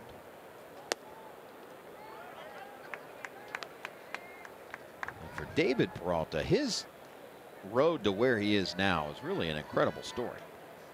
He signed with the Cardinals at 17 years of age as a pitcher. Pitched in 27 games from 05 to 07. And had a couple of injuries, one shoulder surgery. And the second time he got hurt, he thought his baseball dream was over. He was released. Asked the Cardinals to allow him to stay for 2 more weeks after he was released so he could see his wife graduate from college. Went back to Venezuela, and his parents persuaded him to try hitting again. He played in a government-run independent league in Venezuela. Came back to the United States without an agent. Rented a car and drove to practice and was signed after a hitting session. As Blindino makes the play. Worked at McDonald's to make enough gas money to drive to Texas to play with Rio Grande. Slept on an air mattress in his first season. Garnered interest from the Rays and Angels before signing with the D-backs in 2013. Never gave up on his dream.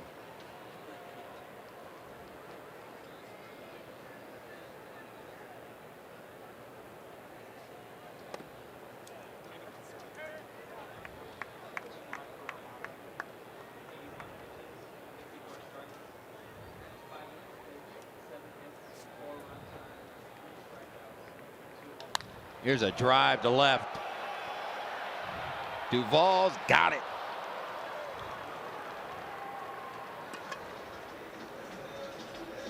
Off the bat, that seemed like a 6-5 game. Maybe a little humidor effect. He thought he may have gotten a little better than it actually went, and he was watching it.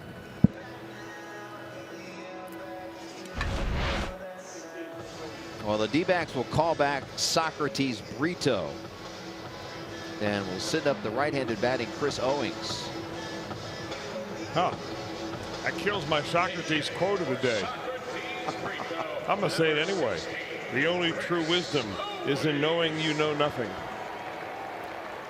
I picked that one out especially for you, Jim. I knew that you were going there.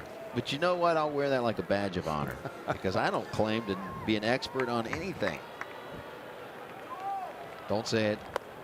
That I just put it on the tee there for you. Oh, I can only say what I quote.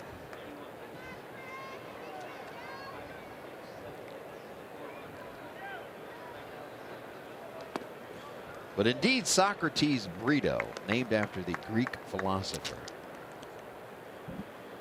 And we talked about it before. His middle name, Oral, named after Oral Hershiser.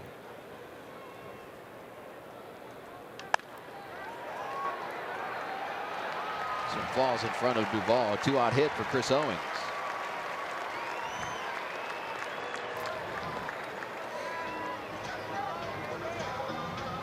Step up to GMC with nearly $4,000 purchase cash on an Acadia Denali when you finance through GM Financial. So you've got the righty Nick Ahmed coming to the plate. Reds do have Jared Hughes, righty, warming up in the bullpen. As Riggleman looks over that scorecard.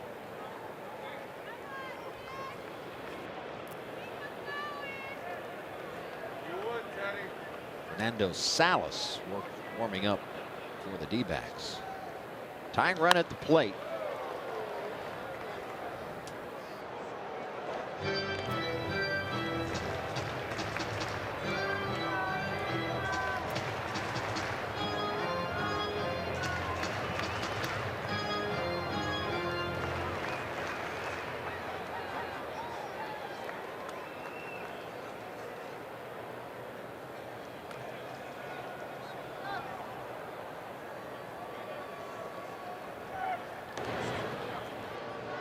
Devin Marrero, the on-deck circle for the Diamondbacks, should we get there.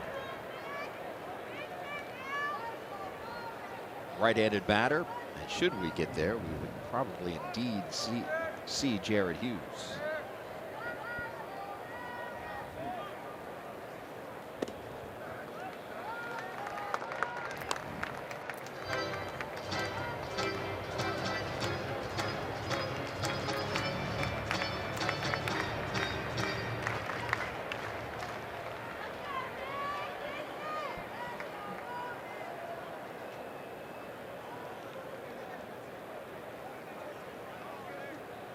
One pitch. Dandy.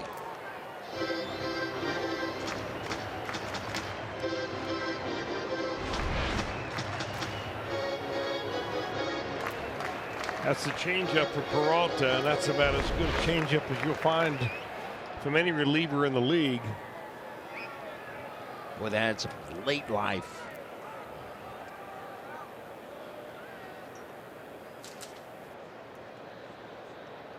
One, two. Right center field. Could be trouble. Schebler runs it down. So the Reds defense picks up Peralta. Schebler runs it down, and the Reds hold on to a 6-4 lead.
Inning for Arizona.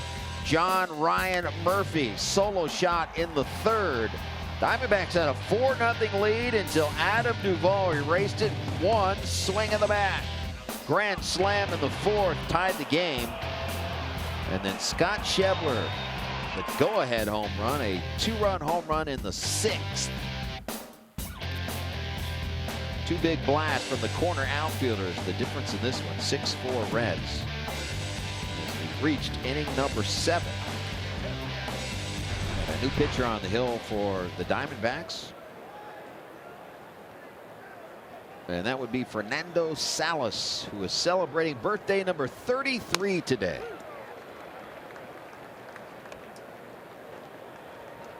Chris Owing stays in the game. He's in right.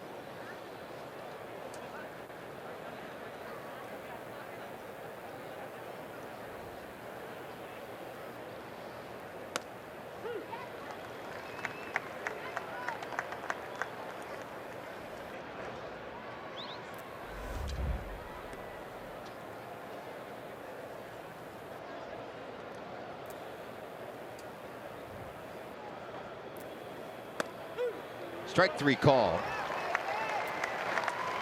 And Salas comes in and sits down Blandino. That's the 11th Red to strike out this afternoon. I mean, just painting the edges right there, down and away, and then down, right down at the bottom of the hollow of the knees.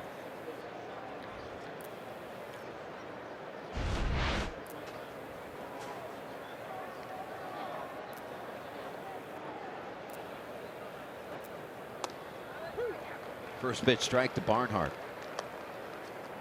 Barnhart 1 for 3 here today. Singled in the fourth and scored.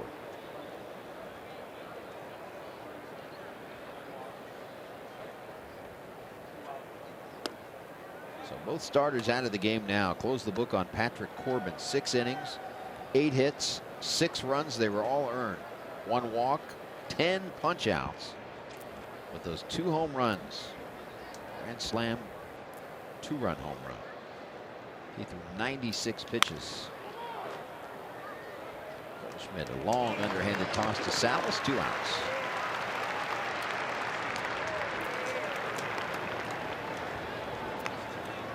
You know, at the end of the last inning, Scott Schebler has deceptive speed. He ran this ball down.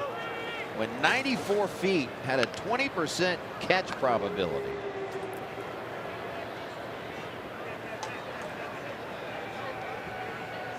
Caught it in the heel of his glove. Well, that's a nice catch by Schebler. I mean, you know, when the guy makes a catch like that and he stays on his feet, you really don't appreciate how far he had to go to get it. Schebler, you said deceptive speed. You're exactly right. He runs like a fullback. Yeah.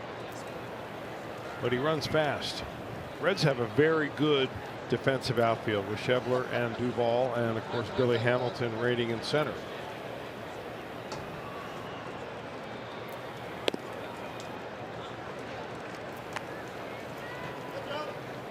Two-0 the count to Votto.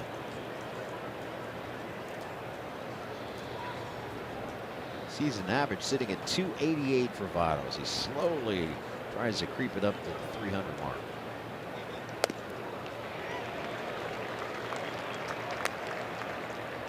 And hasn't yet fully kicked it into gear. And if Votto gets on one of those Votto-like runs, Suarez swinging a hot bat, Jeanette swinging a hot bat, Duvall perhaps waking up.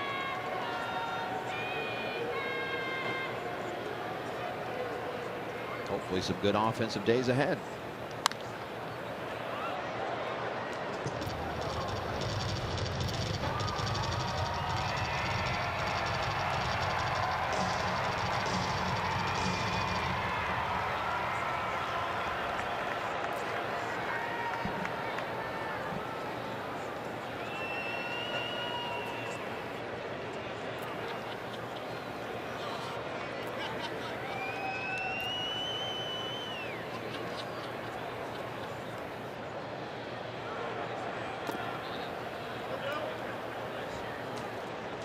Full count to Votto.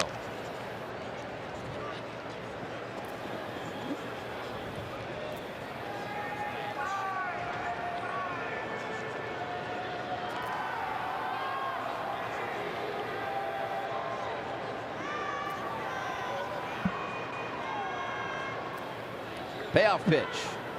Check swing, excuse me, but hit them where they ain't. Well, this is what baseball experts have been predicting about the natural adaptation that hitters would take when they see the shift, that they would learn how to hit the ball the other way, but it hasn't happened except in anecdotal incidents like you see right here, an excuse me swing. No one over there in the shift. Take them how you can get them. Second hit of the day for Votto.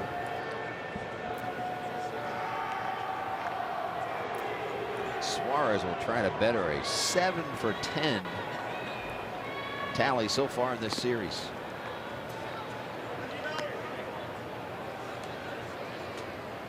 Been on base all 3 times today, Suarez. Single, walk, single. Scored twice.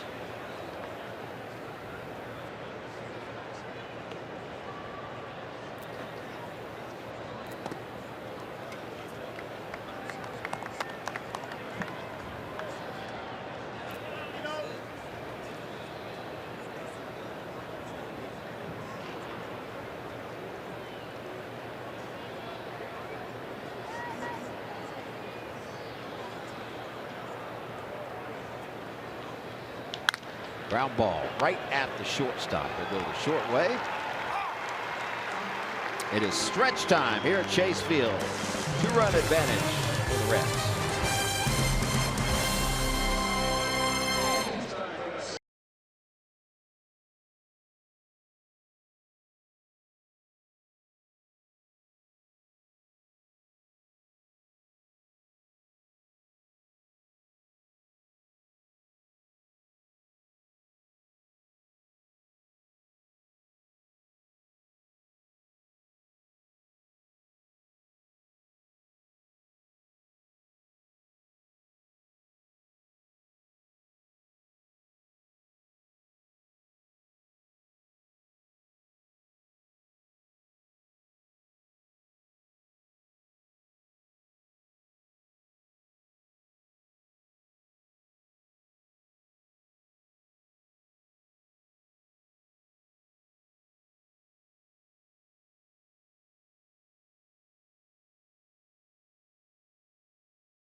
hitter. Wandy Peralta was warming up, but the Reds were just waiting for Marrero to be introduced, announced as the hitter, and he was. And Jim Riggleman will now call on the ostrich. And here he comes. Jared Hughes coming in the game.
Going on between Torey Lovello and Jim Riggleman. As Devin Marrero was announced, Riggleman goes and makes the pitching change. Lovello pulls back Marrero. They burn him, and they'll send up left-hander Alex Avila to the plate. Well, if you're looking for a recent lefty-righty split on Jared Hughes, it's going to show you that he's actually this year held left-handers to a lower batting average than he has right-handers. Neither of them have done much. Overall, a .214 opposing batter batting average.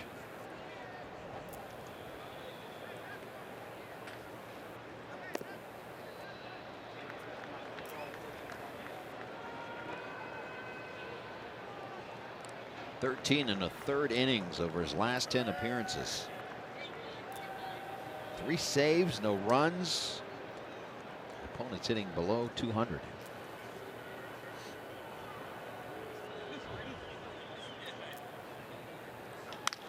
Ground ball, and the Reds had the shift on. Alex Blandino was playing well towards first base and in short right field, and he couldn't run that down.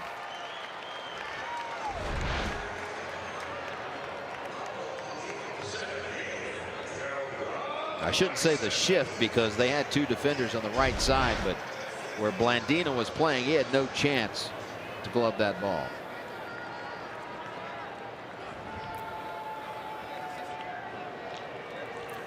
Now Dyson kind of looking around the infield right here while they exchange baseballs and get Jared Hughes a new one. He's trying to size up maybe a possibility of laying down a bunt. Votto holding the runner on, who's a catcher, and he's not really holding him on. He just kind of letting him get a pretty good lead right there. No chance of a stolen base with Avila out there at first base.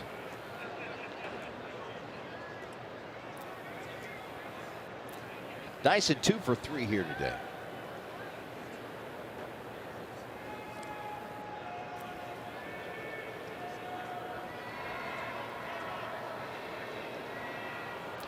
Ground ball could be 2. Blandino, Peraza, Votto, double play. The ground ball machine Hughes does it again.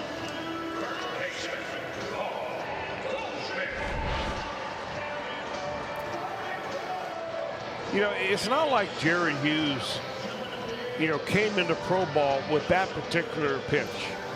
A sinker that just sinks off the table. That's something that he's developed over the years. gotten better and better with, realizes where the finger pressure needs to be, where the arm slot needs to be.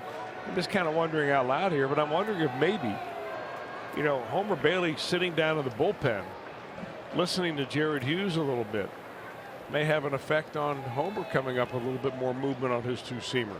I know he's already helped, you know, Dylan Floro tremendously down there. And it's certainly nowhere where Homer Bailey wants to be. Let's be correct about that. But they do it for the benefit of the ball club, not the benefit of the individual. And, you know, you can always learn something. Well, the other bullpen mates have just been raving about Hughes, the teacher. I mean, you're never too old to learn something. I would love to sit down, you know, almost a daily basis and learn about those pitching little nuances from guys like Jared Hughes or Homer Bailey, or, you know, guys that have been around. I mean, Bronson Arroyo is a treasure to talk to when it comes to pitching and strategy.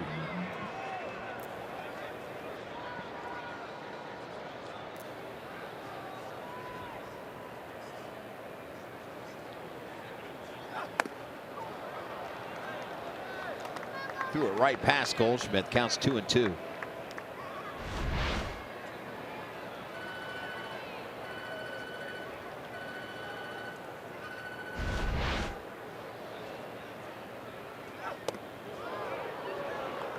Full count.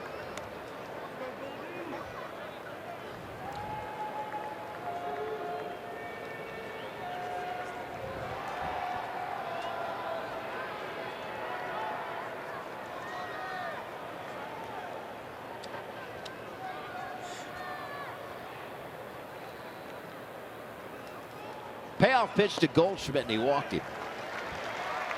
And for the second time in the inning, the tying run will come to the plate.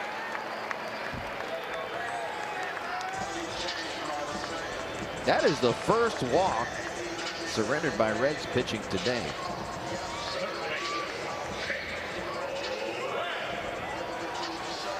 And interesting that it comes from Jared Hughes, because Romano and Peralta, the pitchers previous, that's been their bugaboo, walking batters. Here comes Jim Riggleman. The lefty Amir Garrett will come on to face lefty Jake Lamb. Tight ball game from the desert here on Fox Sports Ohio.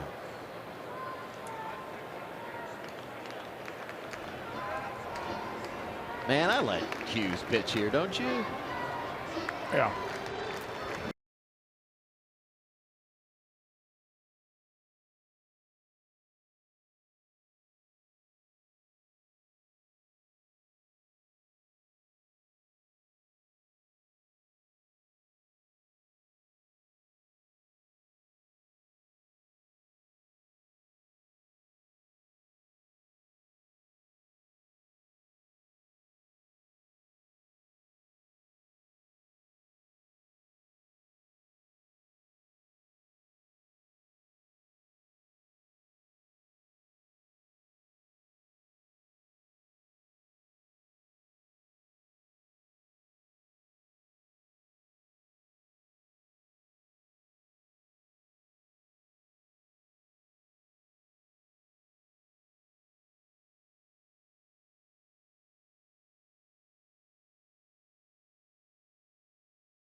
Speed up things to bring relievers in, unless you've got Jared Hughes. Side-by-side action. Who will win? The bullpen card. This is Lorenzen a couple nights ago. Or Hughes. It's Hughes by a mile. About 13 seconds for Hughes to get to the mound. About 25 seconds for Lorenzen to get there. So bullpen card. Speed up things unless Jared Hughes is the thoroughbred coming out of the bullpen. Right now, Hughes takes a seat 2 outs into the bottom of the 7th after giving up a walk to Paul Goldschmidt. As Jim Riggleman's going to go with the percentages here, lefty-lefty, bringing in Amir Garrett. The overall historical percentages is what Yeah. you really ought to characterize it as, because there are a lot of intangibles here that are going on. One is the experience of Hughes versus the inexperience of Amir Garrett, the occasional wildness of Garrett, but he also gets a chance to put Scooter Gennett into the ball game. He's figuring how he used to be able to use Garrett in the next inning. See how this one works out. Lamb represents the tying run, and he sends a drive to left field. Duvall has room. So a sigh of relief as Garrett gets the out. Off to the 8th, 6-4 Reds.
Gentlemen, thank you very much. We look forward to that.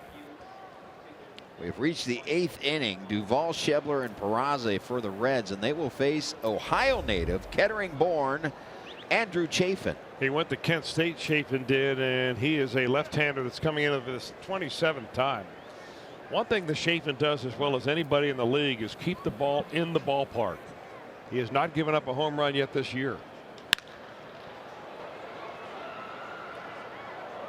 And I say that in the most jinxing way possible.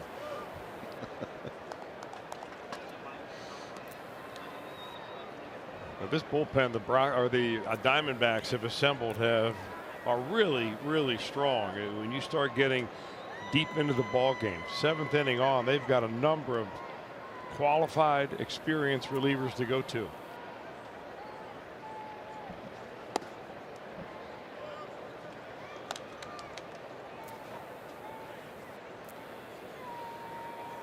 Chafin now 27 years of age.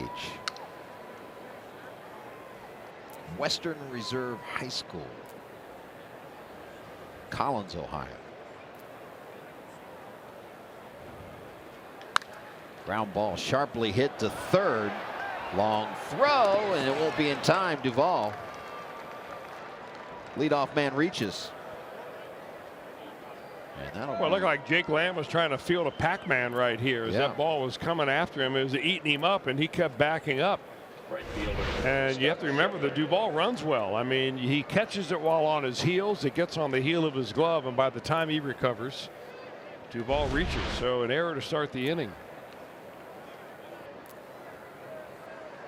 First error of the game committed by either team. And here's Schebler.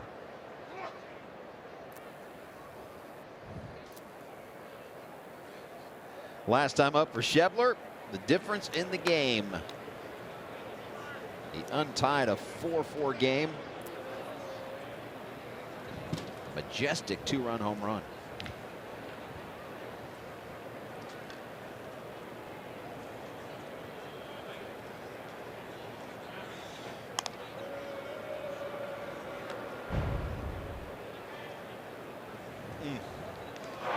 Stayed right in it. Right on it against the lefty. Love that look to the camera.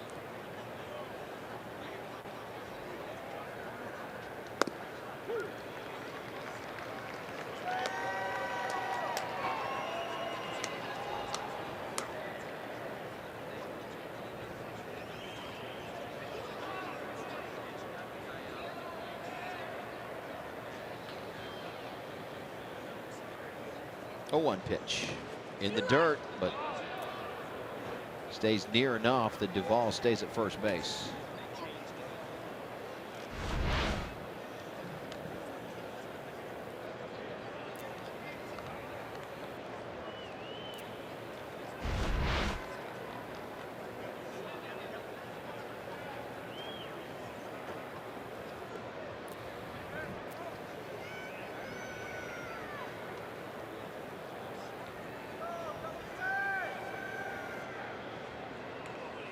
One pitch taken outside. 2-1. Talked about Chafin and Zach Godley, last night's starting pitcher and winner. Both avid outdoorsmen and the best of friends. That's big league stash.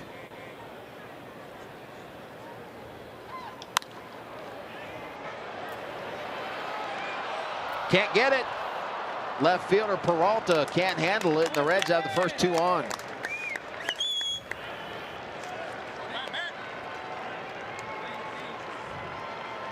Well, Schebler hanging in there against the left-hander is key right here. And he just gets it on the end of the bat and flares it down there in front of the left fielder.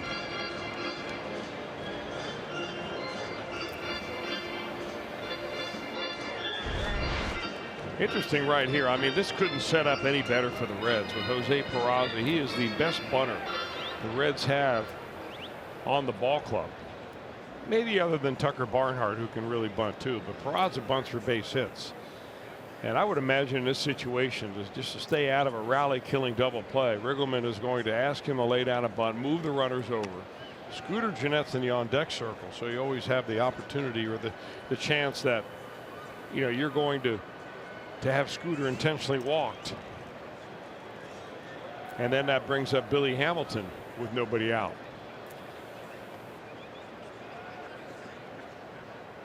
Shows bunt, but fouls it back. This is where, if you're bunting, you've got to be committed to bunting it down the third base line. You have to make that third baseman not be able to cover the bag and get the lead runner. Good thing for the Reds is that Duvall at second base is pretty quick, so it's not going to be an easy play on a decent bunt. A lot of it depends on how fast the pitcher gets over to the third baseline. Squares again and pops it up. Boy, that's for a guy that can handle the bat the way Peraza. I'm just stupefied at that. If you're up there to bunt as a sacrifice, why wait till the last second? I mean, that is a bunt for base hit move by Peraza. Everybody in the ballpark knows what you're doing.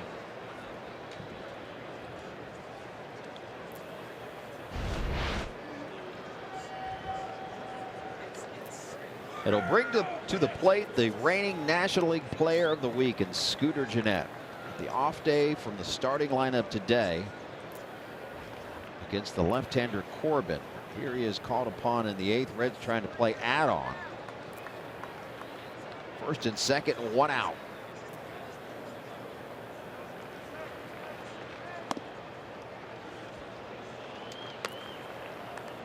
Let's go. Scooter 1 for 4 here last night and an RBI. And in May, definitely a candidate not only for National League. He's been National League Player of the Week 2 of the last 3 weeks, and he'll be a candidate for National League Player of the Month.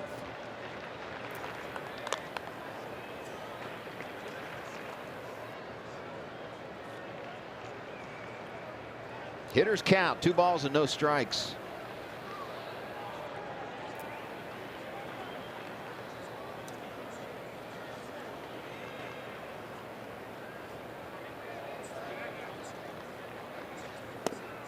Three and 0.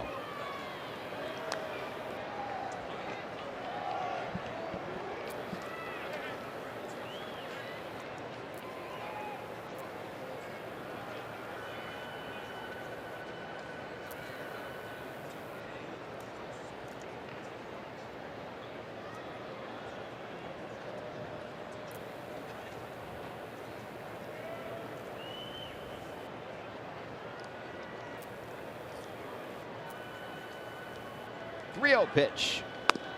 And got a strike, did Chafin.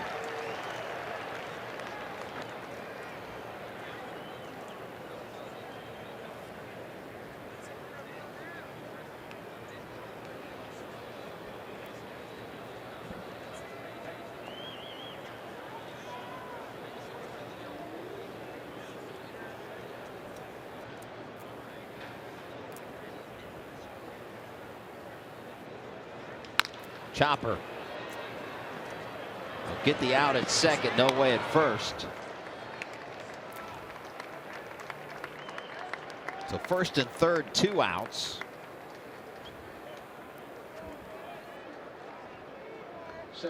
Keep up with the Reds on Fox Sports Ohio Instagram. Get highlights, player reactions, and game insights. Follow Fox Sports OH on Instagram. We're going to have another meeting of the minds.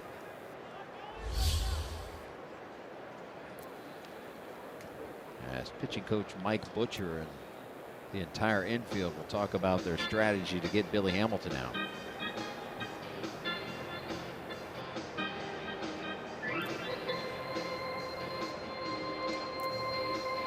We talked about Scooter being a candidate for National League Player of the Month. And one of the guys he'll be going against is Brandon Crawford. So a little side-by-side look. Crawford, 412 average in the month. Scooter's doubling up in home runs. 4 more RBIs, and the slugging percentage higher for Scooter. Brandon Crawford's a player. As is Scooter. Reds looking for at least an insurance run here. 2 outs, Billy Hamilton at the plate.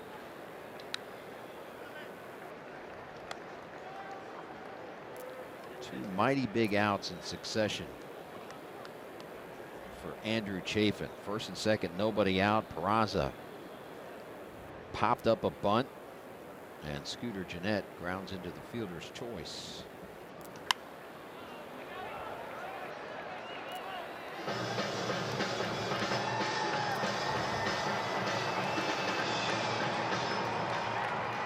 A modest 5-game hitting streak on the line here for Billy. And he's in an 0-2 hole.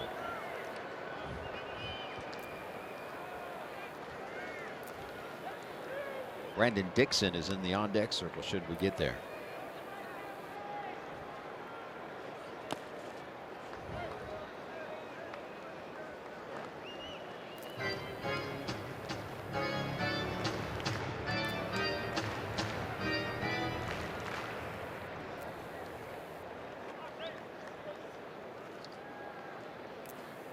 Ball at third, Scooter at first.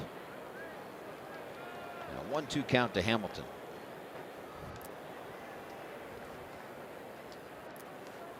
ripped, but right at the third baseman.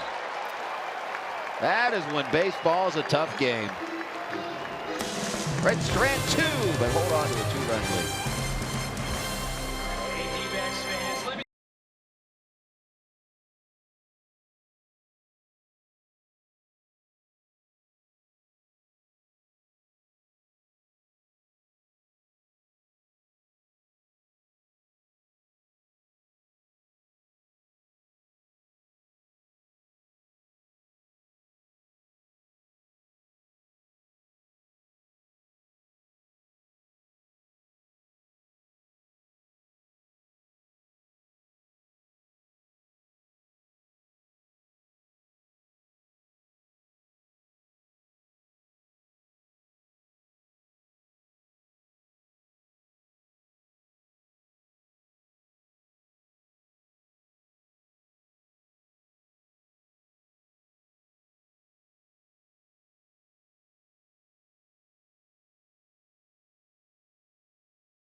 Retransmitted in any form, and the accounts and descriptions of this game may not be disseminated without the express written consent of the Cincinnati Reds.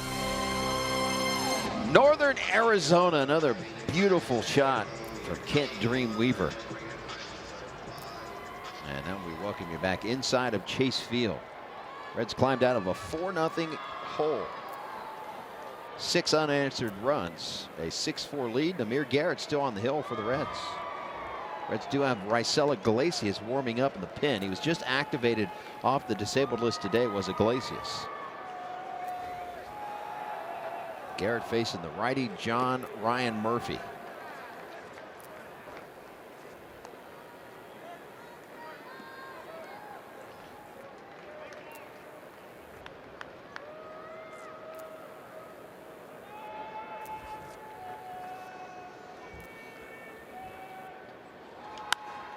Popped it up right side.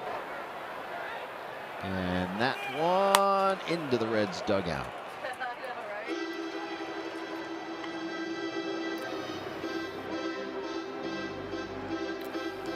June 8th through the 10th, the Cardinals come to town. Saturday, June 9th, first 20,000 get that Scooter Jeanette bobblehead presented by Dynegy Energy Services. You can see the Reds and the Cardinals for as low as $12. For tickets, visit Reds.com. 1-1 strike to Murphy.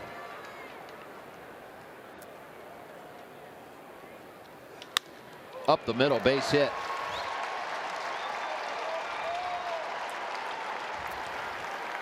Well, he's had a nice day today, Murphy has. Started off with a double, then that home run, the long one that he hit in the third inning, a solo shot off Romano.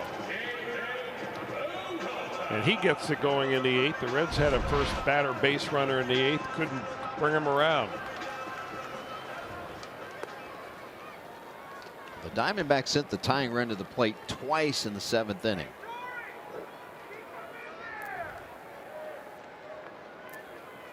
Hughes got Dyson to ground into a double play. He walked Goldschmidt.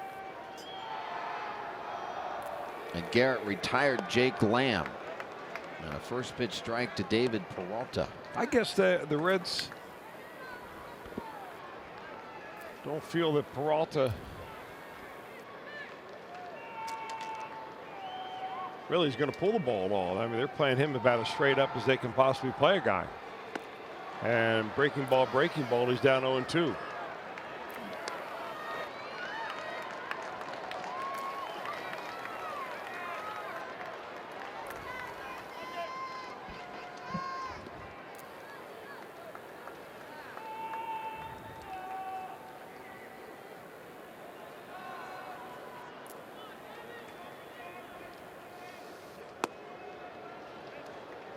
1-2.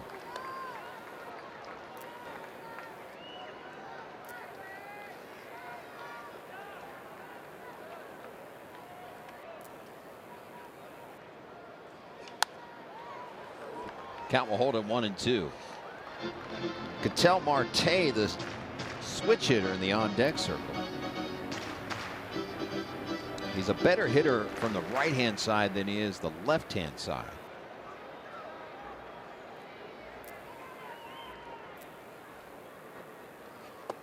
So with Iglesias warming up, we'll see how it unfolds here.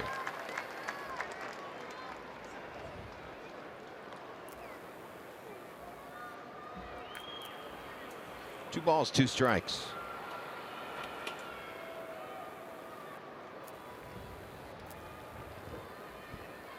Swing and a miss.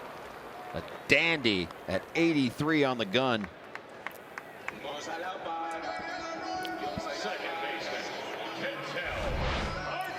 You know, Amir Garrett this year has really grown into what the Reds have been missing in the bullpen the last few years, which is a second effective left-hander that you can call on.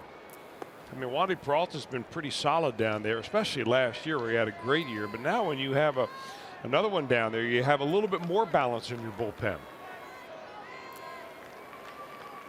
And here's Marte, who will swing it from the right-hand side. A 250 batter from the right-hand side, 203 lefty.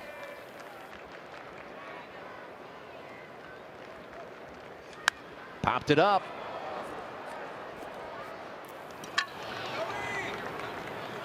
Back-to-back beautiful pitches by Amir Garrett.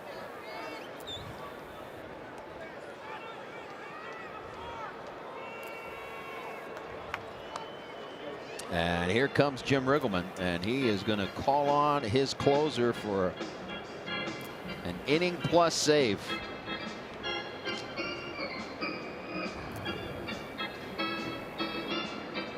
We'll make another double switch. We'll tell you about it when we come back. 6-4 Redlegs.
Sports Ohio. First look at the lineups, interviews, features, tech talk, Tom's Tidbits, and more. It's always presented by Ray St. Clair Roofing.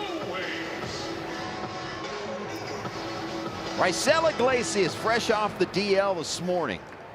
And here he is, called upon for more than an inning save. 2 outs, tying run at the plate. The batter is Chris Owings.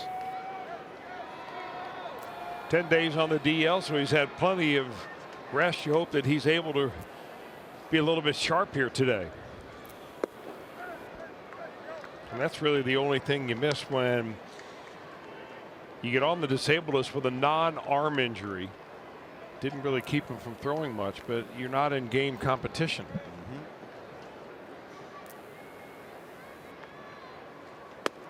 Strike call.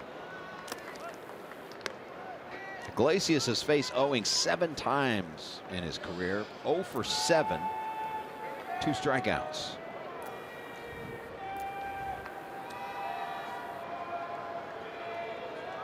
One pitch.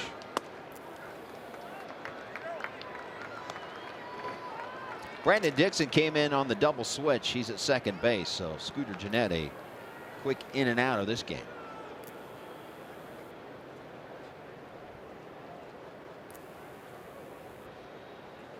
Strike call. 94 mile per hour heater.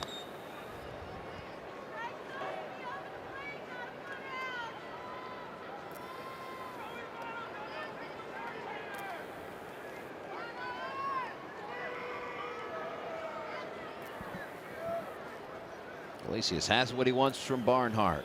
Barnhart will set up on the outside part of the plate, and the 2-2 is a chopper. Suarez has got to hurry, no play.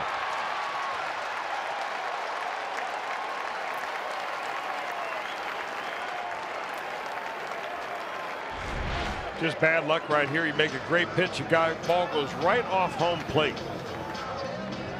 I think even if Suarez fields that ball, no play at first.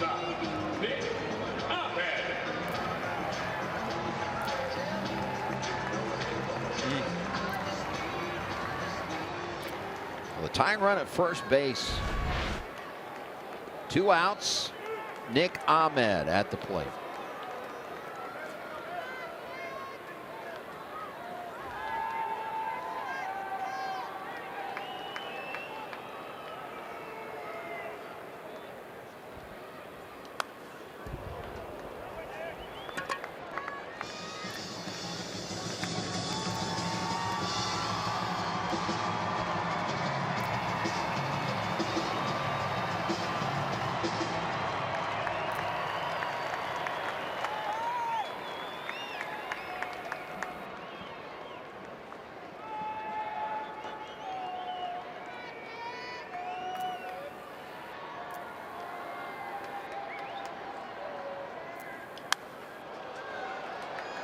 Iglesias ahead, no balls and 2 strikes.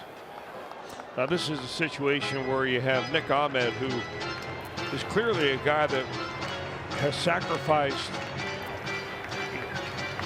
sacrificed batting average for power. So he's a guy that'll chase a lot. He's going to choke up a little bit here with 2 strikes on him, but still I think that, you know, this is where you expand the strike zone, especially with Iglesias, his ability to drop down over the arm angle, give him a sidearm breaking pitch.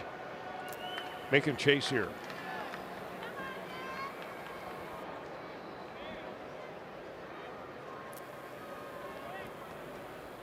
Oh, 2 pitch. And Ahmed did not chase. The count's 1-2.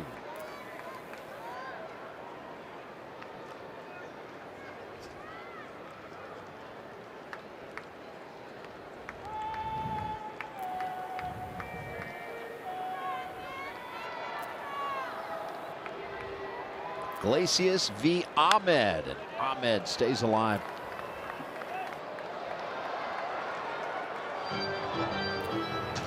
Barnhart will take another trip to the mound.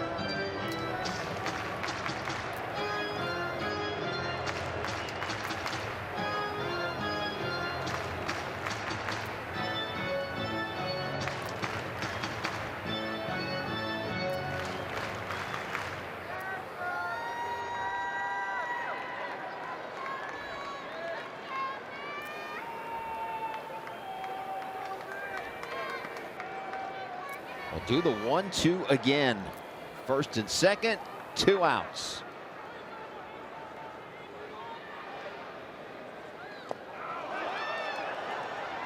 Barnhart gloves it and makes the play. Rysell gets out of the 8th. The Reds hold on to a 6-4 lead.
Tyler Motley, but the guy that's most excited about coming back to the West Coast in San Diego on an off day tomorrow is a guy coming about Brandon Dixon. He gets to go home and see mom and his friends. Listen to this.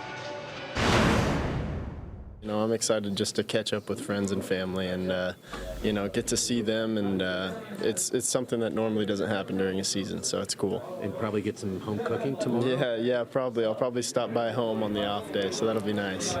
You know, guys, he grew up about 40 minutes outside of San Diego. He said his next-door neighbor, his best friend, had tickets. They used to come down and go to games at Old Petco or Qualcomm Park, and said he loved the Padres growing up. Can't wait to get there and play against them on Friday. Well, he's in that situation where you got to figure out who you got to turn away for tickets. A lot of family and friends. They're going to have quite the party in San Diego, and some of those friends are going to be on their own as far as tickets go. But I'm sure they don't mind, because Brandon Dixon is living his major league dream, facing T.J. McFarland, fourth pitcher of the afternoon for the Diamondbacks. And another guy coming out of that bullpen with good numbers.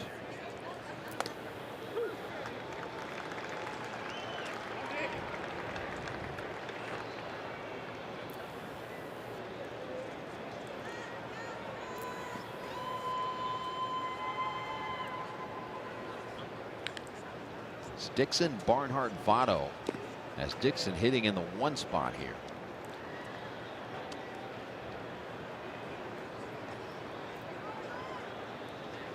Hitters count at 3-1.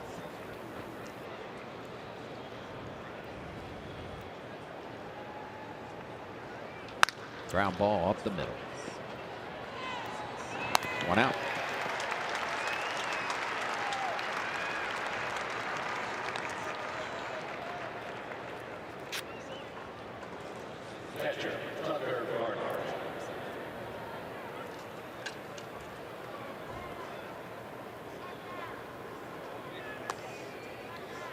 And here's Tucker.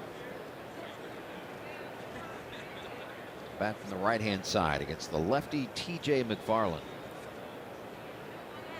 Would love a little insurance here.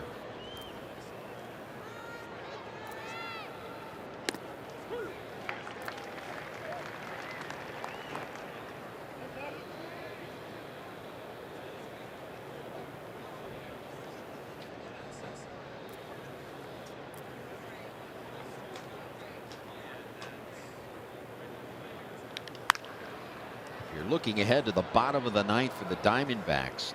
Facing Iglesias will be a pinch hitter, most likely Daniel Descalso. And then the top of the order, and Gerard Dyson and Paul Goldschmidt.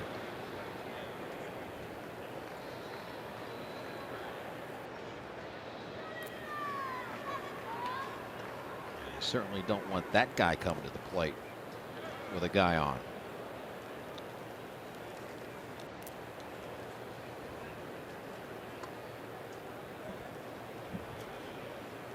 Count is 1-2 to Barnhart.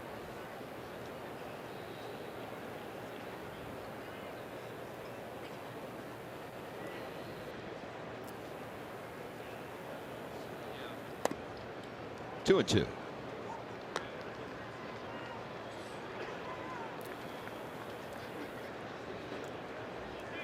Bullpen has been good for the Reds today. The Diamondback got all 4 of their runs off of starter Sal Romano, who goes 5 innings. 7 hits, and those 4 runs all earned.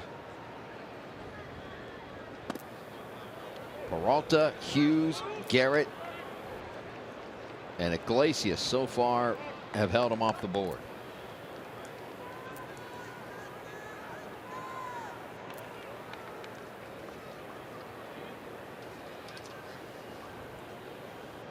The Reds will continue on west after this one. It is a 3-city, 9-game trip. An off day as Tucker Barnhart draws a walk.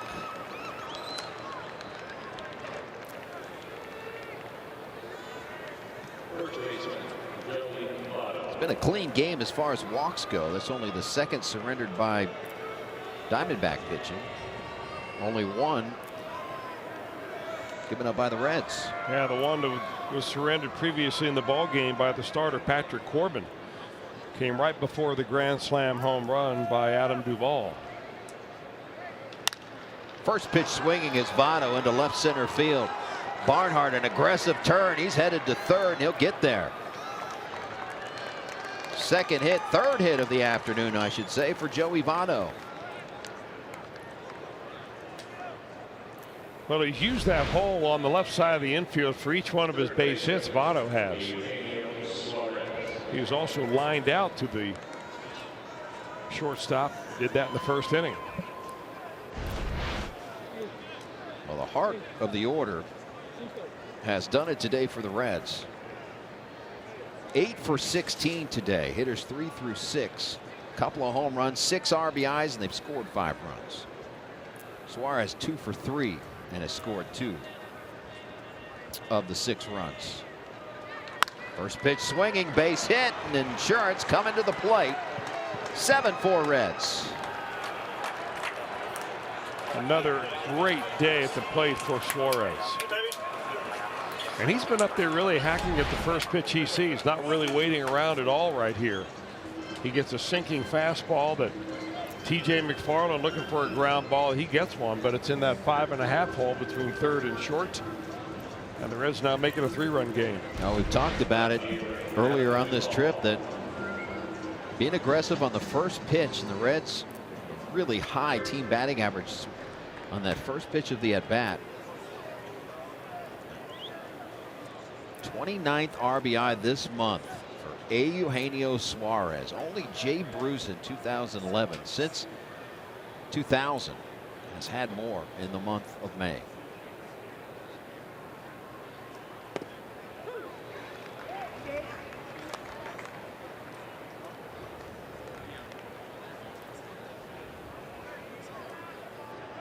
Reds are trying to cash in on more Insurance here. First and second, 1 out.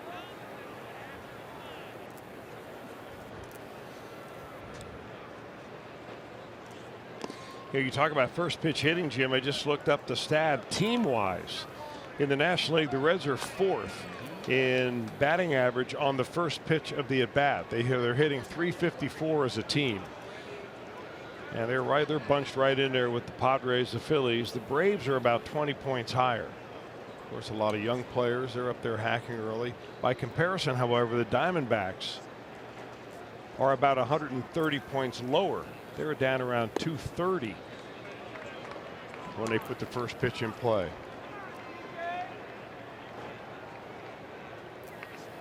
Reds lead the league in first pitch home runs with 18.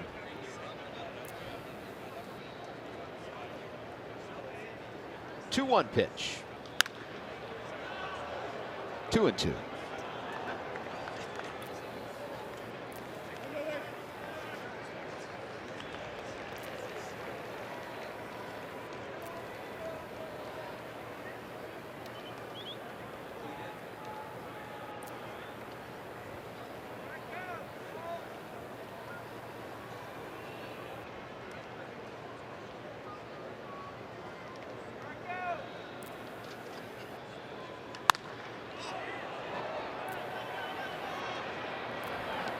Two outs.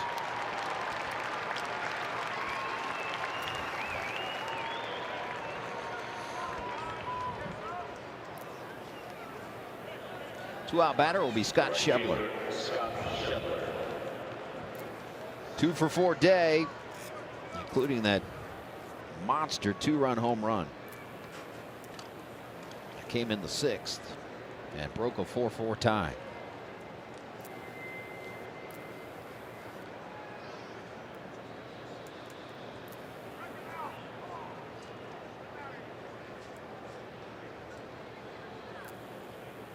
Schebler has faced McFarland 1 time, 0 for 1.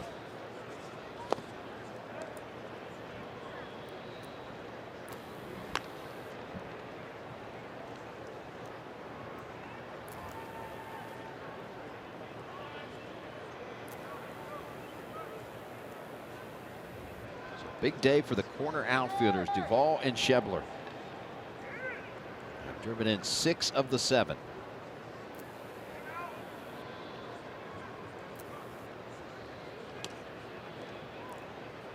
For Schebler, that 2-run home run came off of lefty Patrick Corbin, who started here today, went 6 innings, and gave up 6 earned runs.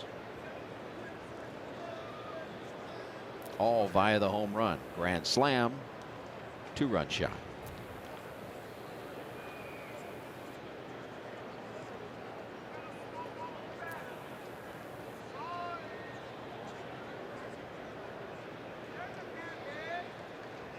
Two-0 pitch. Swing and a miss.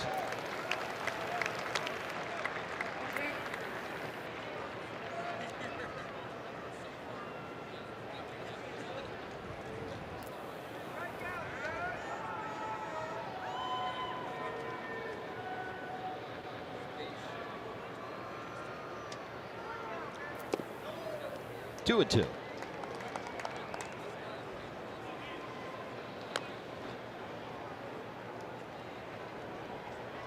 Jose Peraza standing on deck should we get there. Hey, the second baseman, Marte, playing so deep there at second base. If he has to range it all to his right, even if the ball is up here anywhere, Shovel runs so well. He'll end up with an infield hit, and Avado continues to run around third. He's got a chance to score perhaps on an infield single.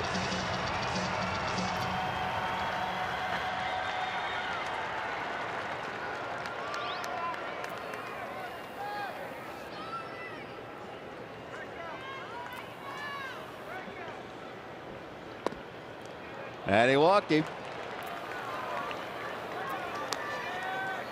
Bases loaded now for Jose Peraza.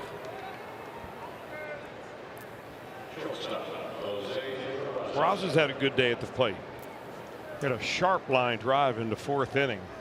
Right back through the box and blooped one in the 6th for a base hit. Now we'll have another meeting of the minds.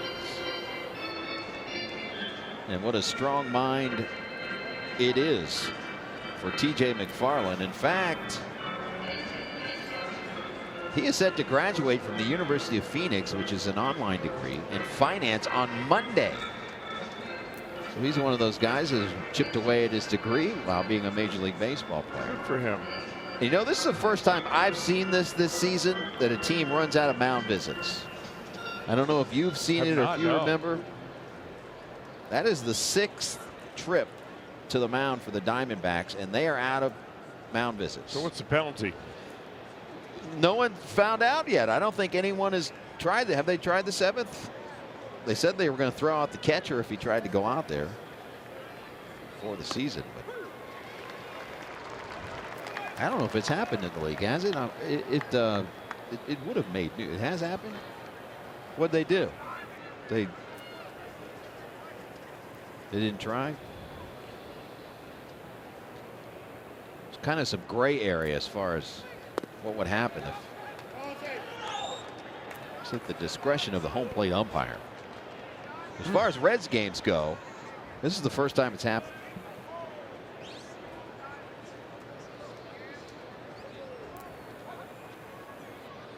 Bases loaded, 2 outs. Run already in here in the 9th.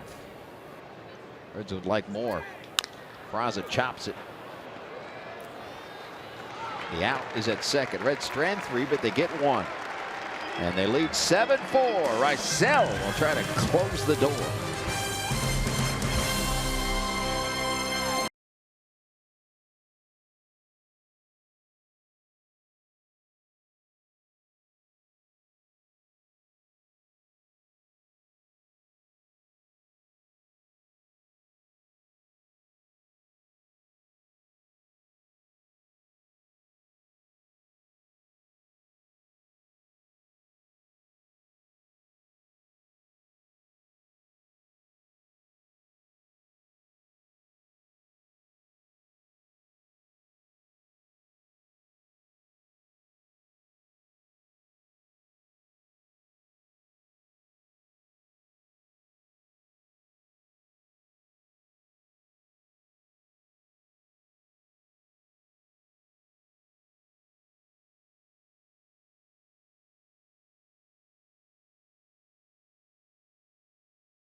you 15% or more on car insurance. And by Toyota, for over 30 offers, visit buyatoyota.com. Toyota, let's go places. Chase Field, downtown Phoenix, 7-4 Reds trying to get out of town with a big Marcelo Iglesias after retiring the last batter in the 8th is on to try to close the door. Daniel Descalso, the pinch hitter, speculated about, is at the plate. So 9-1-2 here. Descalso, Dyson, Goldschmidt. Now getting back to the mound visit thing, I was wondering if anyone had tried a 7th visit to the mound. It has happened elsewhere in this season in Major League Baseball where teams out of mound visits, and if you try to make the 7th, you have to make a pitching change. Makes sense. I was wondering if anyone had tried the 7th.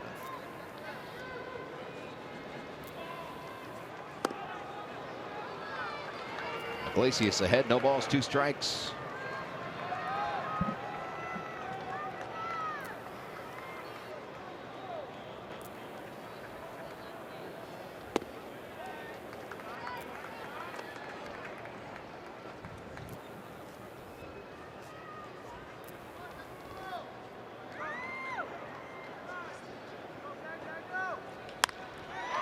Right field, Shebler coming on, won't get it.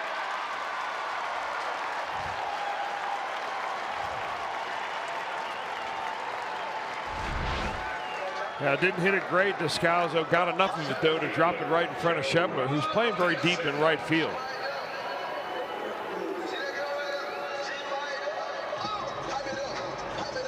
So now the Diamondbacks turn their lineup over. Gerard Dyson, 2 for 4 here this afternoon.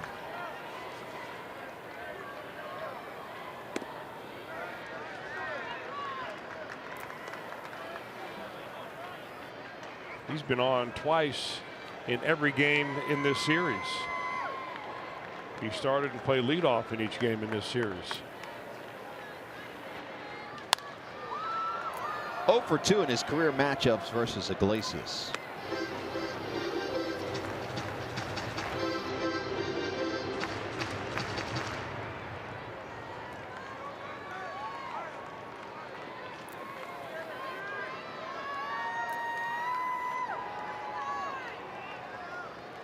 One pitch. This will be a base hit. And the tying run will come to the plate in the form of Paul Goldschmidt.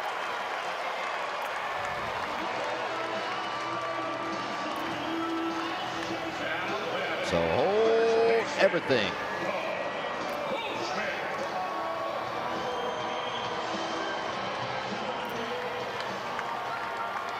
Two balls not hit real hard, but two balls that find some green.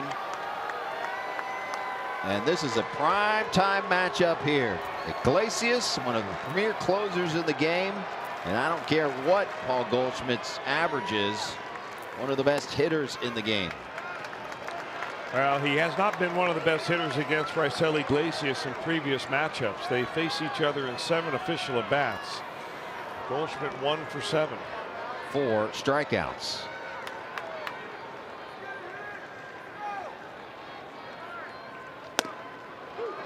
.95-mile-per-hour heater.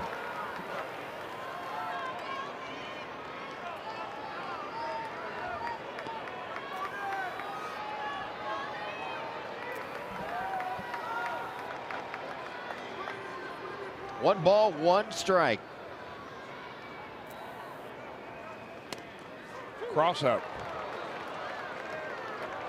And Barnhart will try it out there to use up one of his mound visits. Oh, wow.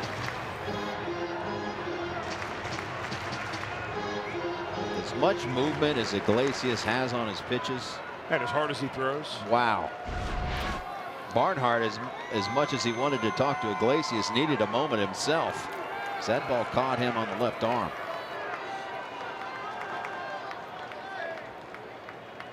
Reds down to 2 mound visits. Brian O'Nora. And these umpires and these catchers usually take care of each other. O'Nora giving Barnhart a little bit more of a blow. 2 balls and a strike. 3-1.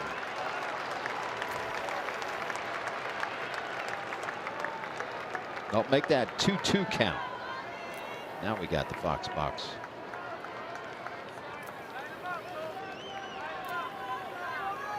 Two balls, 2 strikes, no outs. First and second. In the air. Will Barnhart have room? Back to the screen, and he's got it. Big out for Iglesias.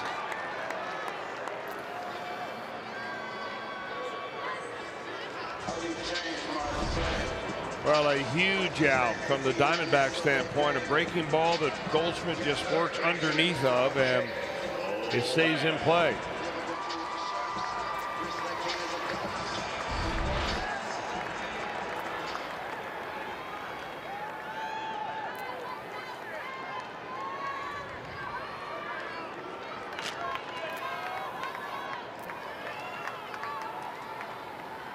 Jake Lamb at the dish, 1 for 5 in his career matchups versus Iglesias. 2 strikeouts. First pitch strike.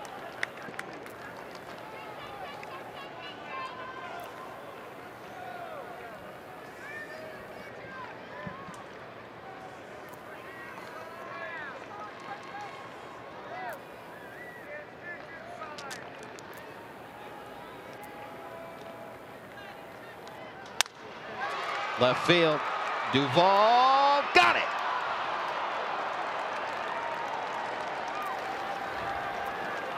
Sliding catch and a big one. Not hit well by Lamb, and Duvall has had a tremendous game defensively in left field. In addition, of course, to hitting a grand slam. This one you have to get a good jump on, and Duvall does. He's on the run right there. He comes right in under control. Shows the ball to the umpires and make sure he gets a call. He's turned himself into a terrific left fielder defensively.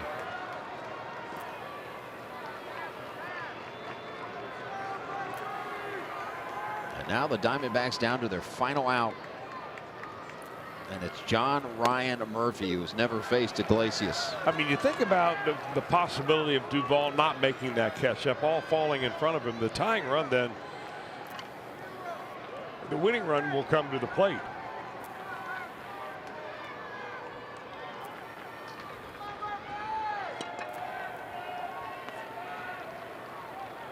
Oh, 1 pitch in the air. Short right field. Brandon Dixon under it, and the Reds have a 7-4 victory here at Chase Field as they close out this 3-game set in winning fashion.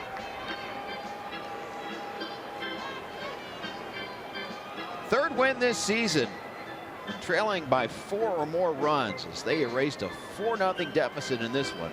And all 3 of those wins have come on the road, most in Major League Baseball. So a winning day for Jim Riggleman's Reds, and they'll take the off day in San Diego and then face the Padres in the 3-game set over the weekend. Reds Live, the post-game edition, right around the corner here on Fox Sports Ohio.